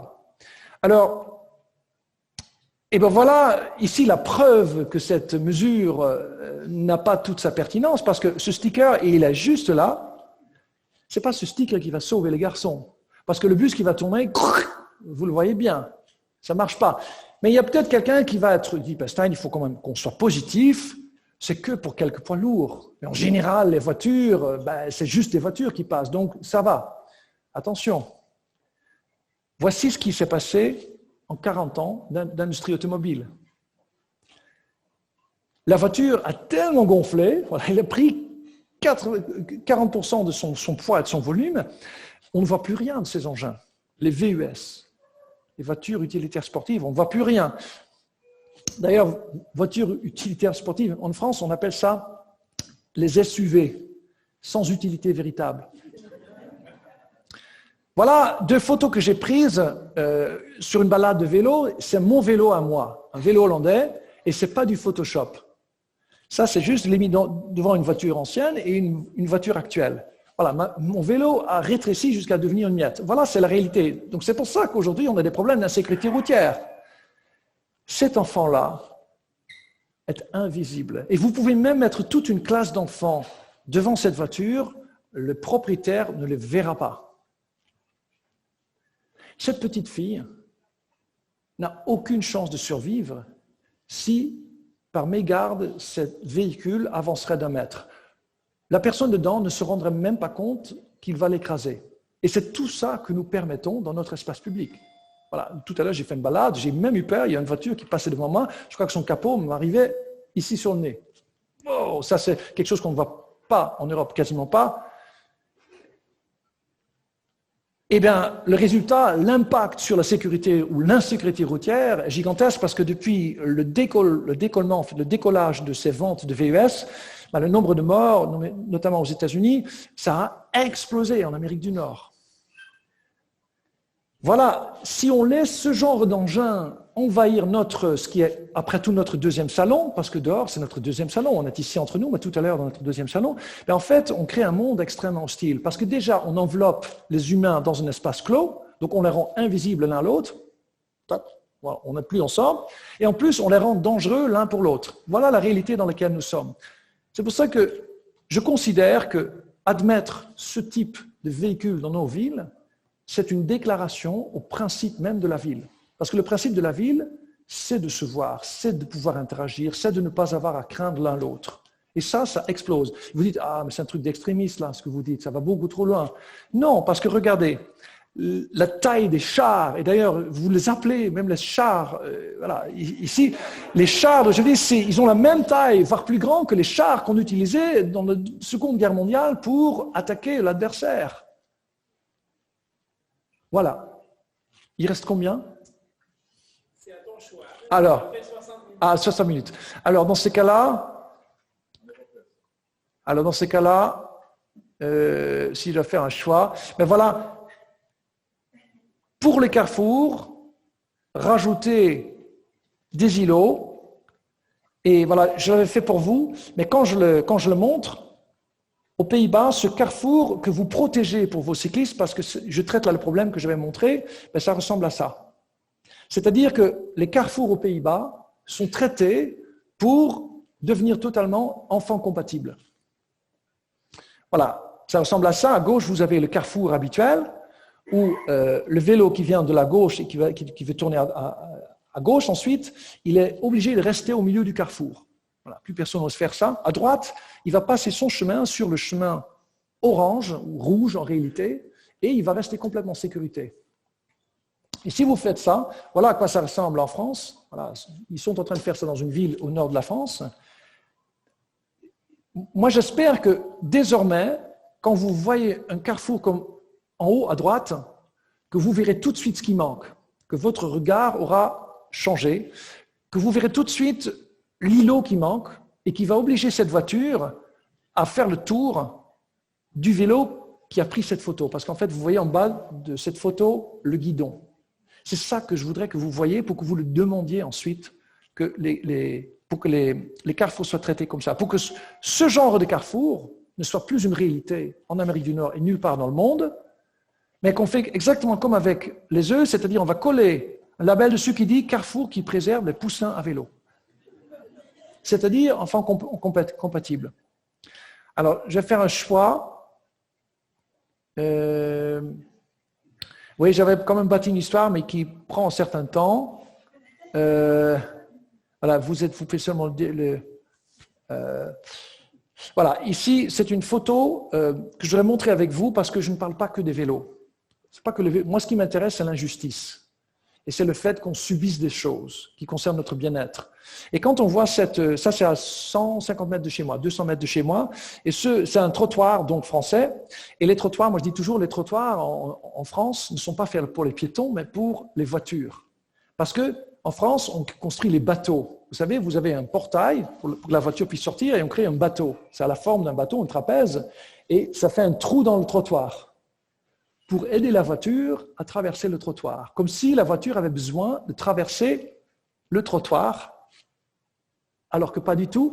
Et du coup, les personnes âgées, les personnes à mobilité réduite ne peuvent plus passer sur ce trottoir-là. Et regardez, il y a un cycliste qui roule sur le trottoir à droite. Vous savez pourquoi? C'est pas parce qu'il est indiscipliné, mais c'est parce que rien n'est prévu pour lui. Donc il a peur sur la route et c'est pour ça qu'il roule sur le trottoir. Donc le regard non critique, c'est-à-dire votre interlocuteur, il va voir une situation tout à fait normale avec un cycliste qui fait n'importe quoi, alors que le regard entraîné, il va voir une situation où ni le piéton, ni le cycliste ne bénéficient d'une sécurité minimale et ne font que survivre, et que seulement les personnes qui qui se cachent dans une automobile sont en sécurité. Donc ça veut dire un monde extrêmement hostile où le message c'est « déplacez-vous en voiture et tout ira bien ». Et c'est ça qui se passe ici dans le Grand Montréal, parce que j'ai découvert que chez vous, il n'y a que 15%, non, 12% des personnes dans le Grand Montréal qui se déplacent à vélo et à pied. C'est incroyablement peu, parce que tout le monde est en voiture, c'est-à-dire un déplacement sur deux est en voiture. Pourquoi? Parce que c'est le message que l'espace public envoie. Voilà, il y a plein de... Voilà à quoi ça ressemble. Voilà, ça c'est, je vais juste... Voilà, ça c'est un virage, je voulais vous le montrer. Ce virage-là, c'est un virage normal, n'est-ce pas? Mais c'est un virage catastrophique, parce qu'en fait, il accélère tout le monde. Il invite l'automobiliste qui arrive de loin et qui veut tourner à droite à aller très vite et à faucher le piéton. Parce que rien ne ralentit la voiture. Et le résultat, il est catastrophique parce que chaque année, au Québec, il y a 75 personnes qui meurent. Ça, c'est une famille de 75 personnes qui disparaît de la surface de la Terre parce que les carrefours ne sont mal aménagés. Et justement, Jean-François, il m'a dit qu'il y a une lettre qui a été envoyée par vos maires des villes moyennes pour écrire au ministère des Transports pour demander que désormais les routes soient mieux aménagées pour le piéton. Et ça, voilà, le regard critique qui voit ça, il peut proposer autre chose. Voilà, il ne faut pas faire comme en Floride. Je ne sais, vous connaissez ces See Me Flags? Vous connaissez ça? Voilà, donc ils ont inventé l'idée d'accrocher un petit gobelet et de demander aux piétons de traverser comme ça. Voilà, c'est pour mourir, le drapeau à la main. Mais en France, ils ne sont pas bien mieux parce qu'en France, ils investissent dans 50 millilitres de peinture blanche pour écrire sur la chaussée « École ralentir ». Mais ça ne sert à rien parce que s'ils avaient écrit « École accélérée », le résultat aurait été exactement le même. Parce que, ça n'aide pas beaucoup. Donc en fait, ce qu'il faut faire, c'est... Voilà, là vous avez la même situation, mais aux Pays-Bas, et vous voyez à gauche deux îlots. Un îlot qui protège d'abord le cycliste qui veut aller tout droit, et puis un autre îlot qui protège le cycliste qui tourne à droite. Donc vous voyez, c'est un îlot qui est totalement protecteur. Mais on peut faire autre chose, on peut aussi créer un plateau surélevé. Ici, je n'en vois aucun. Alors que dans le petit village où j'ai grandi, chaque intersection est aménagée comme ça. Et c'est à la campagne, au milieu de nulle part. Hein. C'est-à-dire, chaque intersection, c'est un plateau complètement surélevé. Ou bien, vous supprimez carrément l'intersection. C'est-à-dire, vous continuez le trottoir et la voiture qui va tourner à droite, là, en fait, c'est lui qui va monter sur le trottoir, qui va demander pardon. Mais là, ce n'est pas encore parfait parce que le vélo, il a juste une bande cyclable, donc on peut faire encore mieux, et c'est ça. Ça s'appelle le trottoir traversant et la piste traversante. Là, le vélo qui va tout droit, c'est lui le roi et le piéton, et c'est la voiture qui doit monter sur le trottoir et donc il va sentir qu'il va faire attention. Vous voyez? Voilà, ça c'est la même situation chez vous. Et voilà ce que proposent les Pays-Bas. Vous voyez? La voiture qui arrive là, il comprend bien, ah, il faut que je fasse peut-être attention. Ben voilà, c'est l'espace public que vous pouvez proposer à vos élus, mettre en place. Voilà, dans l'intérêt du temps, je vais juste vous montrer le message avec lequel je voulais vous voir tout à l'heure pour boire un pot. Et ce message, c'est que écoutez ce que vous voulez pour vous et pour votre avenir. C'est comme ça qu'ont fait les habitants d'Amsterdam. Ils ont demandé, on ne veut pas cette autoroute urbaine qui traverse le musée national, où les enfants ont peur, où on ne peut pas faire du vélo. On veut une pelouse et une piste cyclable.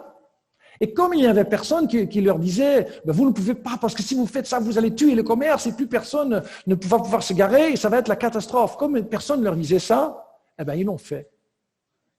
Et c'est devenu l'endroit le plus important de la ville. Ils ont mis des lettres I am Amsterdam et tout le monde va là. C'est là que les gens veulent être parce qu'ils ont fait je veux, ils ont suivi le je veux. Amsterdam, il a bouclé la boucle en passant d'une société piétonne dans les années 30, ensuite 50 ans plus tard, c'était l'invasion totale de la voiture, l'étouffement, voilà, le trot. Ensuite, ils ont corrigé le tir et aujourd'hui, on est arrivé de nouveau dans une situation plus apaisée. Voilà, c'est la même rue, mais qui a fait sa boucle, comme vous êtes en train de le faire aujourd'hui. C'est comme ça que Paris est en train de se changer, qui est passé d'une ville en calèche, tranquille. Ensuite, les voitures sont arrivées et cette place devant l'hôtel de ville s'est encombrée. Et puis enfin, maintenant, il y a de nouveau l'enchantement de la ville grâce à une politique d'apaisement de la ville. Et ça donne des résultats incroyables. Voici une autoroute sur la Seine qui est devenue un endroit social où les gens se retrouvent. C'est comme ça que Paris, qui a créé son réseau express vélo, qui est terminé maintenant comme chez vous bientôt, et voilà à quoi ressemble maintenant le cœur de Paris, sur ce qui était une autoroute encore il n'y a pas si longtemps. Et c'est comme ça que ça va chez vous, parce que la rue Saint-Denis, c'était piéton dans les années 1890. Alors là, les gens se promenaient, il y avait peut-être quelques calèches en voiture, hippomobile, avec un cheval. Et voilà, quelques années plus tard, la voiture a stérilisé l'espace public. Voilà, c'était devenu dangereux. Et bien voilà, aujourd'hui, la vie, elle est revenue chez vous dans la ville. Le piéton, il est à l'abri maintenant de la voiture parce qu'il y a les vélos qui les protègent et vous êtes en train de construire une ville que tout le monde peut envier. Et donc, je veux terminer sur ce message-là. Moi, j'aime beaucoup la philosophie, qui est, je crois, c'est l'art de poser des questions et je crois que nous ne posons pas assez de questions et donc il faut le faire. Et c'est Jean-Paul Sartre qui a dit cette phrase de liberté en disant « l'existence précède l'essence ». Ça veut dire que j'existe d'abord, il n'y a rien qui me disent ce que je dois faire. Je ne peux pas dire je suis médecin, donc je dois faire ceci ou cela, je suis ouvrier, je dois faire ceci ou cela, je suis méchant, donc je dois me comporter. Non, je suis libre et je décide à chaque fois ce que je veux faire et ce que je vais faire. Et donc, vous pouvez faire ça pour vous parce que moi, je crois que ça s'applique aussi aux villes. Il n'y a rien dans la ville de Montréal ou de n'importe quelle ville au Québec qui dit si votre ville peut devenir une ville cyclable ou pas. Parce que les gens me le demandent parfois. Non, c'est vous qui décidez.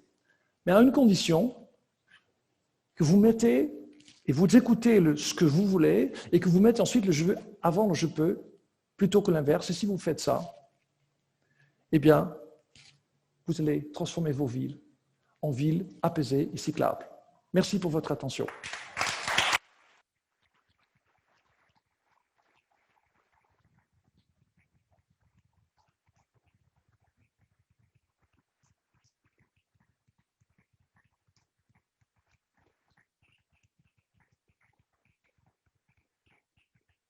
Merci beaucoup, Stein. Merci. Je crois qu'on aurait pu captiver encore notre audience pour 1 heure ou 2, mais ils ont sans doute beaucoup de questions à nous poser. Alors, ce que je vais proposer, c'est qu'on alterne des questions dans la salle et puis des questions qui vont nous être posées par nos participants en ligne. Donc, ceux d'entre vous qui ont des questions à poser, je vous inviterai à vous avancer au micro qui se trouve juste là et à poser des questions à Stein. Et puis, on alternera avec Louis qui nous fera part des questions du public en ligne.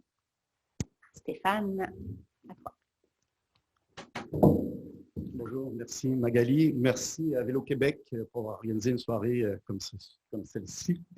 Stein, merci pour le livre aussi, la préface de Suzanne aussi.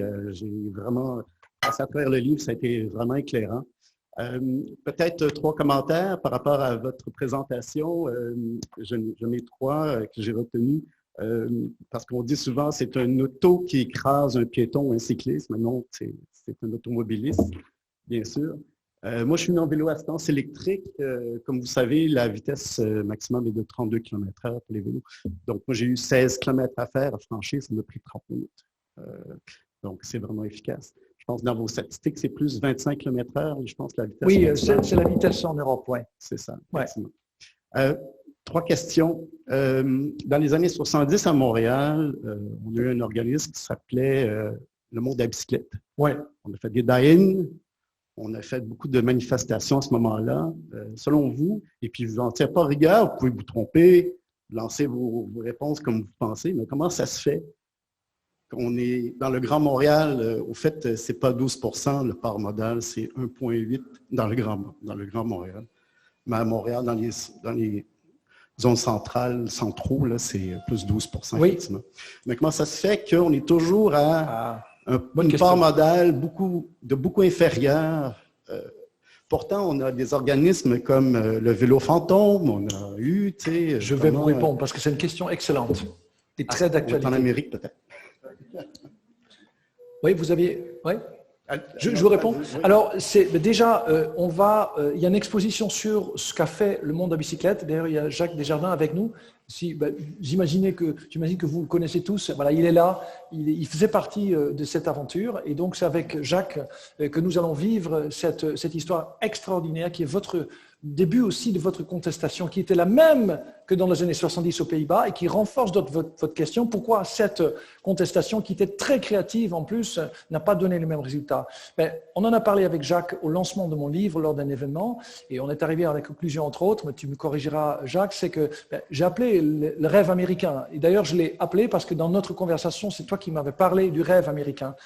Qui plante quelque chose dans la tête avec des images qui est tellement forte que si vous sortez de chez vous et vous ne pouvez voir que des images avec des automobiles, psychologiquement, nous ne résistons pas à ça. Nous croyons vraiment que c'est devenu une nécessité. Il y a plein d'autres raisons. Par exemple, l'urbanisme a été complètement adapté à ça. En Amérique du Nord, on a développé le modèle des centres commerciaux à l'extérieur de la ville. Donc, du coup, faire des courses, ça veut dire se déplacer en voiture. Alors qu'à Amsterdam et aux Pays-Bas, dans les années 70 déjà, les citoyens ont dit on ne veut pas ce modèle où on nous enferme dans l'idée que pour faire des courses, il faut tous aller dans un endroit très loin en voiture et retourner. Non, on veut pouvoir faire nos courses dans le quartier. Et c'est cette décision d'urbanisme qui a fait ça. Il y a aussi les transports en commun qui étaient moins bien développés chez nous.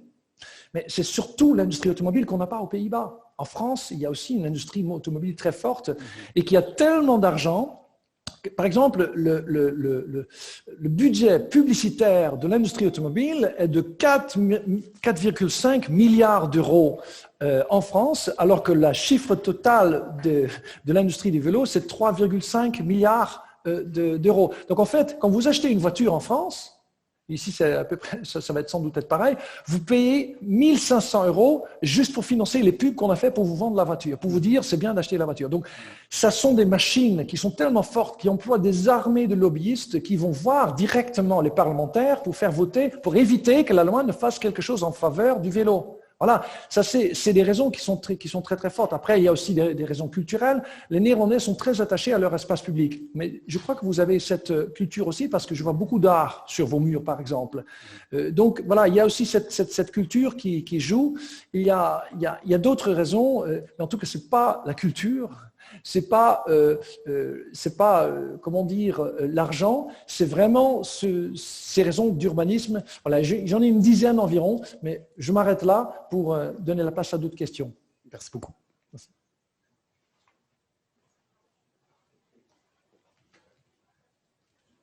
Merci. Sur Zoom, on a aussi quelques questions pour vous, avec une première. En fait, du côté du clavardage, de nombreuses personnes soulignent un frein qui est plutôt à destination, donc l'absence de stationnement pour vélos qui sont disponibles ou de sécurisation adéquate. Donc, la question est la suivante. Comment est-ce qu'on peut solutionner ce problème-là, surtout considérant l'avènement de vélos qui sont peut-être plus coûteux, comme des vélos à assistance électrique, par exemple? Qu'est-ce qu'on peut faire pour mieux sécuriser nos vélos une fois à destination? Alors, c'est du stationnement vélo sécurisé parce qu'effectivement, déjà, souvent, le stationnement vélo manque. Ici, voilà, dans la ville, je le vois aussi que ça manque encore, même aux Pays-Bas, parce qu'il y a plus de vélos qu'on peut en stationner. Donc, il faut créer du stationnement vélo, même dans les immeubles.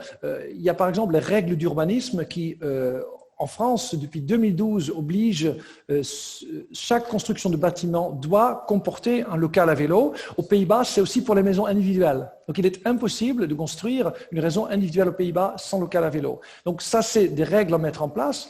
Si vous dites, ben oui, mais on n'a pas forcément de place, dans ce cas-là, vous pouvez créer ce qu'on appelle à Paris des vélo-box. Ça existe aussi à Rotterdam. Ce sont de petites boîtes qui ont en fait la taille d'une voiture environ et dans lesquelles vous pouvez garer de façon sécurisée 5 ou 7 vélos avec un abonnement. Et puis, il faut surtout créer à la gare, aux gares, des très grands parkings.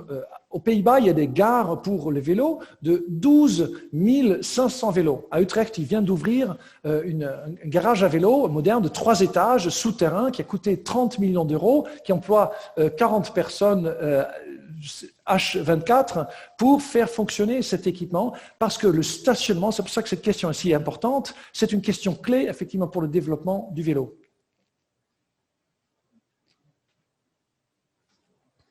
Bonjour Stein. Bonjour. Merci.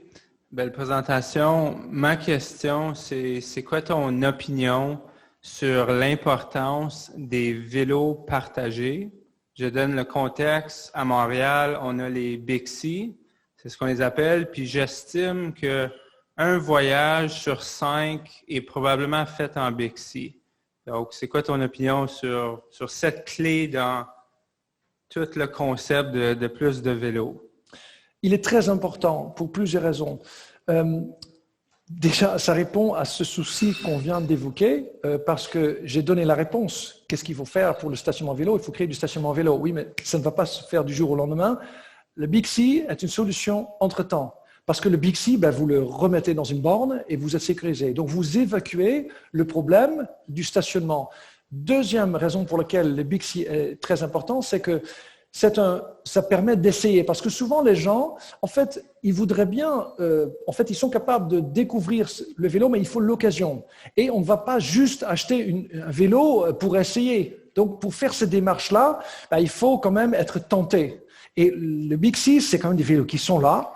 On peut prendre un abonnement, ça coûte pas grand-chose. Donc, ça crée ce moment où on se dit, tiens, on va essayer, on va goûter, et peut-être ça va être bon. Il y a une troisième raison pour laquelle le Bixi est très important. C'est une raison qui est très intéressante, je trouve, parce que quand une municipalité crée un système de vélos en libre-service, c'est un message qui est envoyé à la population pour dire, ici, nous avons un service public. Donc, ça veut dire qu'on va créer des pistes cyclables à partir de ce moment-là, non pas pour le fou qui n'a pas compris comment tourne le monde, voilà, moi, je blague un peu, mais parce que c'est un service public, c'est un truc hyper sérieux. Le vélo, ça couvre sans problème tous les déplacements entre 1 km et 5, parce que c'est 1 km, vous marchez. Disons qu'à partir de 5 km, voilà, vous pouvez le faire en voiture si vous voulez, mais ce qui est au milieu, ça représente 29% des déplacements en Île-de-France, par exemple, un déplacement sur 3, le vélo peut tout résoudre. Donc voilà, le Bixi, c'est quelque chose de très, très important pour une ville, pour pouvoir devenir cyclable.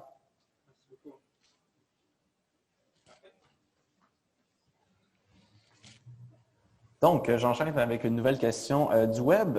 Donc, avec l'instauration de nouvelles pistes cyclables, de nouvelles voies cyclables, ça implique un changement au niveau des habitudes, au niveau de la cohabitation, du vivre ensemble sur les voies routières.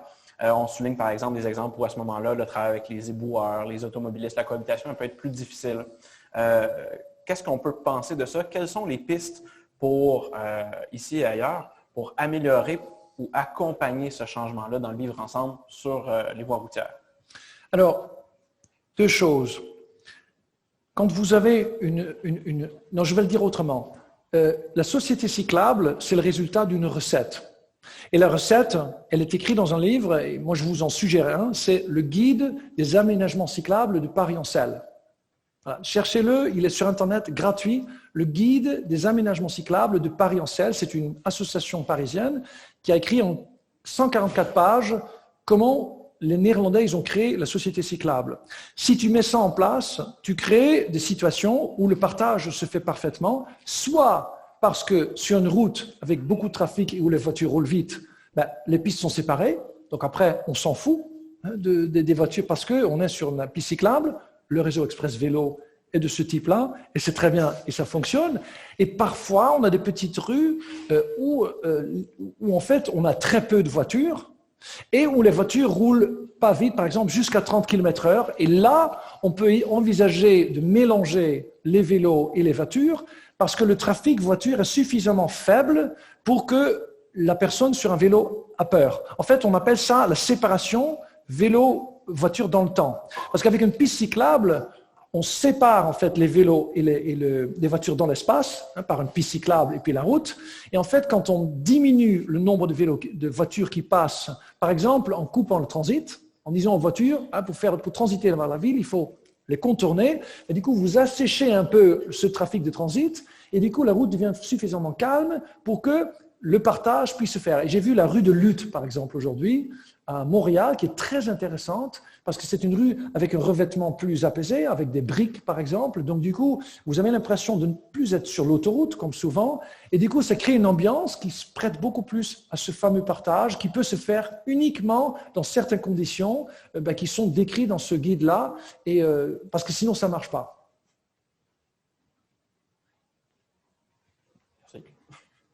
Bonjour, merci pour la présentation encore une fois. Moi, ma question, c'est par rapport à cette mentalité que je crois on a au Québec encore pour le moment de vélo en tant que moyen de faire de l'exercice au lieu de vélo, faire du sport. Contrairement à vélo comme mode de vie, comme cette culture de vélo. Et je crois qu'on est encore un peu à ce stade-là dans notre évolution du vélo ici au Québec et encore plus en Amérique du Nord, où moi, je connais plein de gens, je suis sûr que tout le monde connaît plein de gens pour qui c'est le cas. Moi, je vais aller faire du vélo, je vais aller à la campagne, comme vous avez dit, parcourir des cinquantaines de kilomètres juste pour aller faire de l'exercice et faire quelque chose de bien pour moi. Et donc, je voulais vous entendre un peu sur comment on fait pour arriver à changer cette mentalité, parce que je crois qu'il y a quand même une grande opportunité parmi les gens dans notre entourage de les convaincre. C'est des gens pour qui le vélo, c'est agréable, mais pour qui faire du vélo dans le tous les jours, ils ne réalisent pas que c'est possible. Donc, comment convaincre ou comment faire voir à ces gens-là la possibilité de vélo de tous les jours? Alors, c'est une très bonne question. Moi, souvent, je commence mes talks en disant que, attention, je vais vous parler pendant 60 minutes, mais retenez, si vous voulez retenir une chose, retenez la chose suivante que je n'ai pas dit ce soir, mais grâce à vous, je vais le dire. Le vélo, c'est pas que du sport, c'est du transport. Si vous partez avec ça, c'est gagné, parce que si ça reste, vous avez gagné. C'est comme pour la voiture. Est-ce que quand je dis voiture, est-ce que les gens vont tout de suite penser « Ah, c'est Formule 1 ». Non, c'est vrai qu'avec une voiture, vous pouvez aussi faire des courses en voiture, les Formule 1, mais c'est surtout un moyen pour se déplacer. Les chaussures, est-ce que c'est que pour courir? Non, vous pouvez aussi courir. Pour le vélo, c'est pareil. Mais voilà, je vous ai décrit un petit peu le phénomène, ça va tellement loin. Je vais vous donner une anecdote que je trouve qui illustre ça hyper bien. Moi, un jour, j'ai demandé à quelqu'un, quand je tractais, pour distribuer des tracts pour mon association vélo, et pour parler aux gens, pour les accrocher, je disais « Bonjour ». Est-ce que vous faites du vélo? Il y avait une dame qui m'avait dit non. Et en discutant, en fait, avec elle, je me suis rendu compte qu'elle faisait du vélo. Elle a dit oui, sauf quand je vais à mon travail. Ah, donc en fait, pour elle, le fait d'aller à son travail à vélo, c'était pas faire du vélo. Parce que faire du vélo, ça veut dire faire de la course le dimanche après-midi. Ça, et j'ai entendu après d'autres personnes qui ont dit ça. Ça illustre juste votre propos. Maintenant, je réponds à votre question, comment changer ça? Eh bien, il faut créer ce moment de crise que j'ai dit au début, cette opportunité pour le tester, pour en fait, se poser la question, comment je vais faire pour rentrer au travail? S'il y a des entrepreneurs dans la salle ou des entrepreneuses, par exemple, je pense que vous avez une sacrée responsabilité parce que vous employez des personnes. Ça veut dire que vous avez la capacité à aider vos employés à tester le vélo. Par exemple, en négociant un contrat avec un loueur de vélo pour mettre à la disposition de vos employés des vélos. C'est dans votre intérêt parce qu'un employé qui se déplace à vélo, c'est un employé qui ne sera jamais en retard, qui sera plus productif et qui sera moins souvent malade. Donc, un patron intelligent investit dans le vélo. Et vous pouvez aussi, en tant qu'employé, vous pouvez dire à vos collègues, tiens, moi j'utilise le vélo, si tu veux, je peux t'aider aussi pour faire le trajet avec toi. Nous, on appelle ça le co-vélo-taf. Le vélo-taf, c'est aller au taf, au travail à vélo, et le co-vélo-taf, c'est on fait ensemble. Vous pouvez même dans votre entreprise créer une sorte de carte de co-vélo-taf où tous les cyclistes sont invités à mettre leur trajet et ensuite inviter les autres pour dire qui veut que je l'accompagne par exemple à vélo. C'est une question d'essayer. Voilà, la municipalité peut aussi créer par exemple une semaine à l'école. Cette semaine, venir à l'école sans voiture et laisser les gens se débrouiller. Juste s'ils veulent contribuer à un monde meilleur. Et quand on commence ça par l'hypothèse qui consiste à dire comment on va changer notre monde, comment on va lutter contre le réchauffement climatique, comment on va lutter contre la sédentarité, etc. Mais les gens, ils sont capables d'imaginer ces solutions, ils sont même volontaires pour le suivre. Voilà, c'est juste quelques astuces, mais ensuite, c'est en fait, the sky is the limit. C'est vrai, la créativité humaine, elle est tellement large qu'il y a 1000 façons d'imaginer des moyens pour donner envie aux gens de l'essayer. Et une fois qu'ils vont l'essayer, dans ces circonstances, grâce à l'autre, parce qu'en fait, on a besoin de l'un de l'autre pour changer. Et moi aussi, aujourd'hui, je porte des sacoches sur mon vélo, mais c'est parce qu'une collègue m'avait vu rouler sans sacoche. Elle m'a dit, mais Stein, il faut que tu essayes des sacoches. Et elle m'a dit, en fait, je ne voulais pas parce que moi, j'aime bien mes habitudes aussi. Mais elle m'a donné des sacoches et c'est grâce à elle, et je remercie Lisbeth, ma collègue, qui m'a fait ça, c'est grâce à elle que je les porte comme ça. Et je pense qu'on a besoin l'un de l'autre pour le faire. Voilà.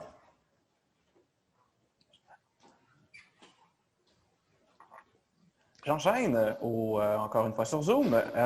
Donc, on a une question ici. Comment on fait pour faire accepter la diminution de la capacité routière, dans ce cas-ci automobile? Donc, la réduction du nombre de voies, avoir des phases qui sont protégées ou de la synchronisation des feux à la vitesse des vélos, donc le ralentissement de la circulation automobile et la capacité à cet égard-là. La réponse est dans la question. Parce qu'en fait, cette question dit comment faire accepter une perte. Parce que les gens, ils vont dire « cet réflexe que j'ai montré au mieux », parce qu'en fait, ils ont l'impression que vous leur enlevez quelque chose. Donc, l'idée, c'est de ne pas commencer sur tas. « Bonjour, est-ce que vous êtes d'accord qu'on vous prenne de la place et qu'on vous oblige à rouler plus lentement ?» Évidemment, les gens vont dire non, parce qu'ils ne sont pas d'accord. Par contre, si on va prendre le temps, par exemple, pour se poser les questions « Quel avenir voulez-vous ensemble pour notre quartier ?» Et vous commencez par des gens qui veulent changer quelque chose. Et ensuite, on va identifier des objectifs. C'est quoi vos objectifs? Une meilleure santé, plus de dealers de fraîcheur, parce qu'avec le réchauffement climatique, on va y arriver. On veut plus de circuits locaux. On veut qu'on se déplace autrement. On veut des routes moins dangereuses. J'ai parlé de cette lettre que les maires ont envoyée au ministre des Transports. C'est parce qu'il y a beaucoup de citoyens, apparemment, qui disent des choses. Si vous partez de cette base-là, de cette demande pour une société meilleure, pour une société où des gens sont pas obligés de toujours passer par un système qui bouche les rues avec des bouchons qui sont toujours plus grands. Vous connaissez ces images-là avec d'abord, il y a un bouchon dans une rue avec des gens qui disent « Ah, j'espère qu'ils vont élargir la route. » Et ensuite, l'image d'après, vous voyez la route avec des voies en plus, mais toujours bouchées. Ah, enfin, on a 4 voies bouchées. Voilà, ça marche comme ça. Donc, la réponse, c'est dézoomer, identifier vos objectifs, et là, vous allez faire appel à ce que j'appelle la créativité, à l'intelligence collective. Plutôt que de dire aux gens, on va vous prendre quelque chose, est-ce que vous êtes d'accord? La réponse sera non. Mais est-ce que vous êtes d'accord qu'on réfléchit avec vous à une façon d'améliorer notre société et de remplir certains objectifs qui vous intéressent? Là, les gens disent, ah oui, je veux bien réfléchir avec vous. Et c'est comme ça qu'on peut avancer. Des frictions, il y en aura toujours. Mais comme ça, vous désamorcez des bombes que vous avez tout de suite. Et ces bombes, c'est quoi? C'est des personnes qui, à voix forte, qui vont tout de suite hurler très fort. Mais en n'écoutant que ces personnes-là, vous oubliez la majorité des gens qui veulent juste une société meilleure, juste une société dans laquelle leurs enfants peuvent vivre en sécurité, juste une société dans laquelle une personne à mobilité réduite peut se déplacer partout. Et il se trouve que le vélo, c'est un outil très puissant pour ça.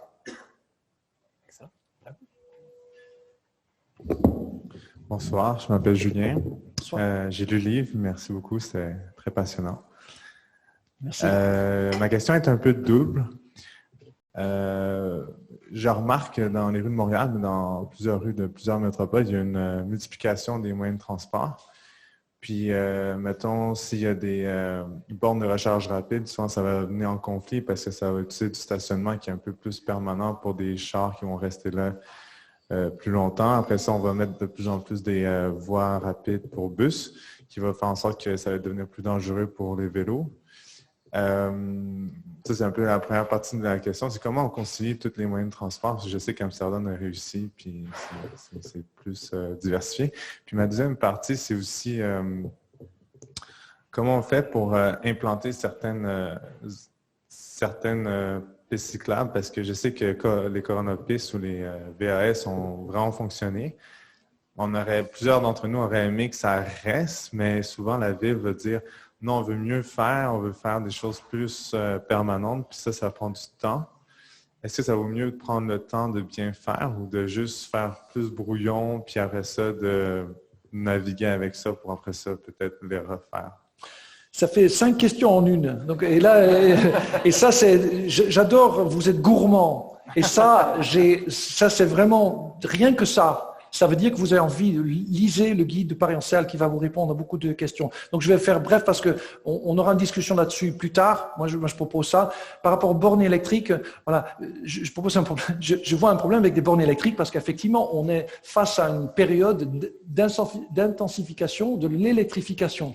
Donc, on va voir apparaître des bornes absolument partout. Ça va être très problématique. Déjà, éviter qu'ils ne viennent sur les trottoirs. Ça, c'est déjà quelque chose de très important. La multiplication des modes de transport, effectivement.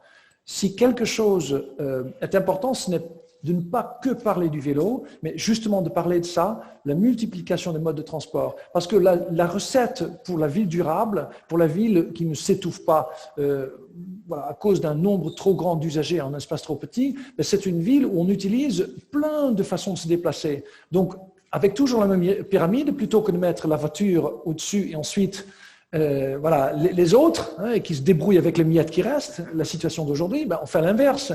On commence vraiment par ces trottoirs, on commence par le vélo et ensuite les transports en commun et la voiture, on l'accepte aussi. Pour le dire en une autre phrase, c'est que aux Pays-Bas, le vélo marche bien parce que le train marche bien. Et le train marche bien parce que le vélo marche bien et lui amène beaucoup. Parce que ce sont deux réseaux qui, ensemble, peuvent tout couvrir. Parce que quand vous parlez des vélos, les gens, ils ont raison de dire mais le vélo ne peut pas tout faire. Mais par contre, si vous mettez en place un réseau cyclable bien, et un réseau de bus, et un réseau de train, et un réseau de tramway ensemble, là, vous créez un cocktail qui va être très puissant et qui permet aux gens d'avoir le choix de choisir leur mode de transport et avec ces bouts de faire un transport qui tient la route. Là, par exemple, je suis arrivé à l'aéroport. Jean-François, il m'a cherché gentiment dans une voiture, mais si on avait eu une piste cyclable, on n'aurait pas été dans les bouchons, ce qui était le cas. Parce qu'on était dans les bouchons, c'était agréable parce qu'on a pu parler au moins, mais c'était pas bon pour la planète et pour beaucoup de gens, c'est pas bon. Donc ça, c'est vraiment... Et puis sur l'implantation, vous disiez, est-ce qu'il faut le faire vite ou est-ce qu'il faut prendre le temps, etc. Voilà, sans faire très long, je pense qu'il y a un mot important à retenir, c'est expérimenter. Allez-y, parce que effectivement, si vous palabrez pendant 100 ans, on n'a déjà pas ce temps-là. Si les Pays-Bas aujourd'hui sont arrivés à ces fameux carrefours néerlandais que je vous ai présentés brièvement, c'est parce qu'ils ont eu le temps, pendant 50 ans, de tester les choses. Et aujourd'hui, pourquoi en France la révolution marche bien ? Parce qu'on a eu la pandémie du coronavirus qui nous a obligés de travailler vite, qui nous a empêchés de prendre le temps pour dire on va faire une étude qui va vous confirmer que ça marchera et une étude, re-étude. Non, on était obligés de tout de suite faire en sorte que les gens puissent se déplacer autrement que dans les transports en commun. Et si vous faites ça, donc vous le faites avec des moyens du bord, du plastique, des morceaux de béton que vous pouvez bouger quand ça ne marche pas. Et c'est comme ça qu'on peut avancer très vite. Moi j'appelle ça la méthode bac à sable. Vous construisez quelque chose dans le sable, si ça ne marche pas, tu ajustes. Et il faut avoir le courage de le faire. Mais pour les politiques, c'est difficile parce qu'ils ont peur de se faire attaquer. Et malheureusement, c'est souvent le cas. Mais c'est à vous, citoyens, de dire aussi à vos politiques, écoutez, on y va, on va tester un réseau. D'ailleurs, moi, je vous le conseille de faire ça même pour tout le Grand Montréal, parce que mon inquiétude est même plus loin. Au moins à Montréal et à Longueuil, bientôt, vous aurez votre réseau Express Vélo. Mais comment font les gens qui ne se déplacent que toute la journée dans Montréal?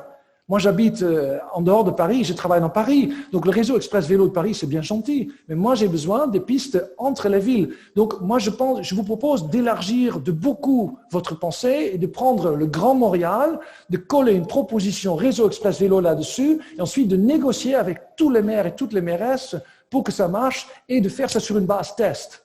Voilà le projet que je vous propose.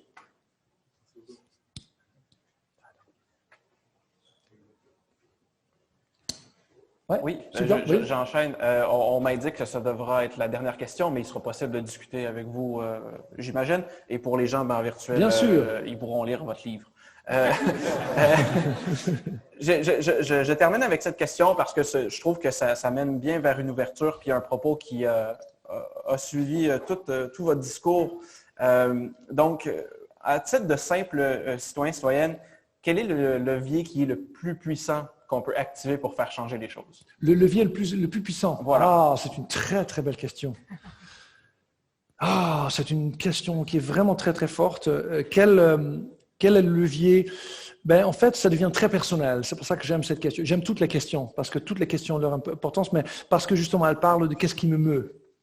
Qu'est-ce qui me fait venir ici, prendre des vacances sur mon travail, pour pas discuter avec vous? Qu'est-ce qui fait que tous les week-ends, tous les soirs, je suis en train d'écrire un livre pour changer? C'est ça la question. Alors, pour moi, c'est une question de sens. C'est-à-dire que si moi j'ai commencé à faire ça, j'ai cru que ma vie en tant que simple consommateur, d'être devant la télé, ensuite de manger devant la télé, ensuite de manger, de me coucher, de dormir et de faire ça pendant un certain nombre d'années, ensuite de mourir, ça me suffisait pas pour ma vie. Et il fallait vraiment que j'en fasse quelque chose d'utile pour donner un sens à ma vie. Et il se trouve qu'il y a toujours des trucs à faire dans le monde, et même beaucoup. Et il se trouve qu'il y a ce truc-là, le vélo, c'est arrivé sur mon chemin. Mais ça aurait pu être aussi la musique ou le handicap ou le réchauffement climatique ou n'importe quoi. Mais c'est vraiment ça. C'est une injustice aussi. Vous l'avez senti dans ma présentation. Je trouve que c'est une injustice incroyable que nous vivions dans une société où un enfant ne peut pas aller partout à vélo.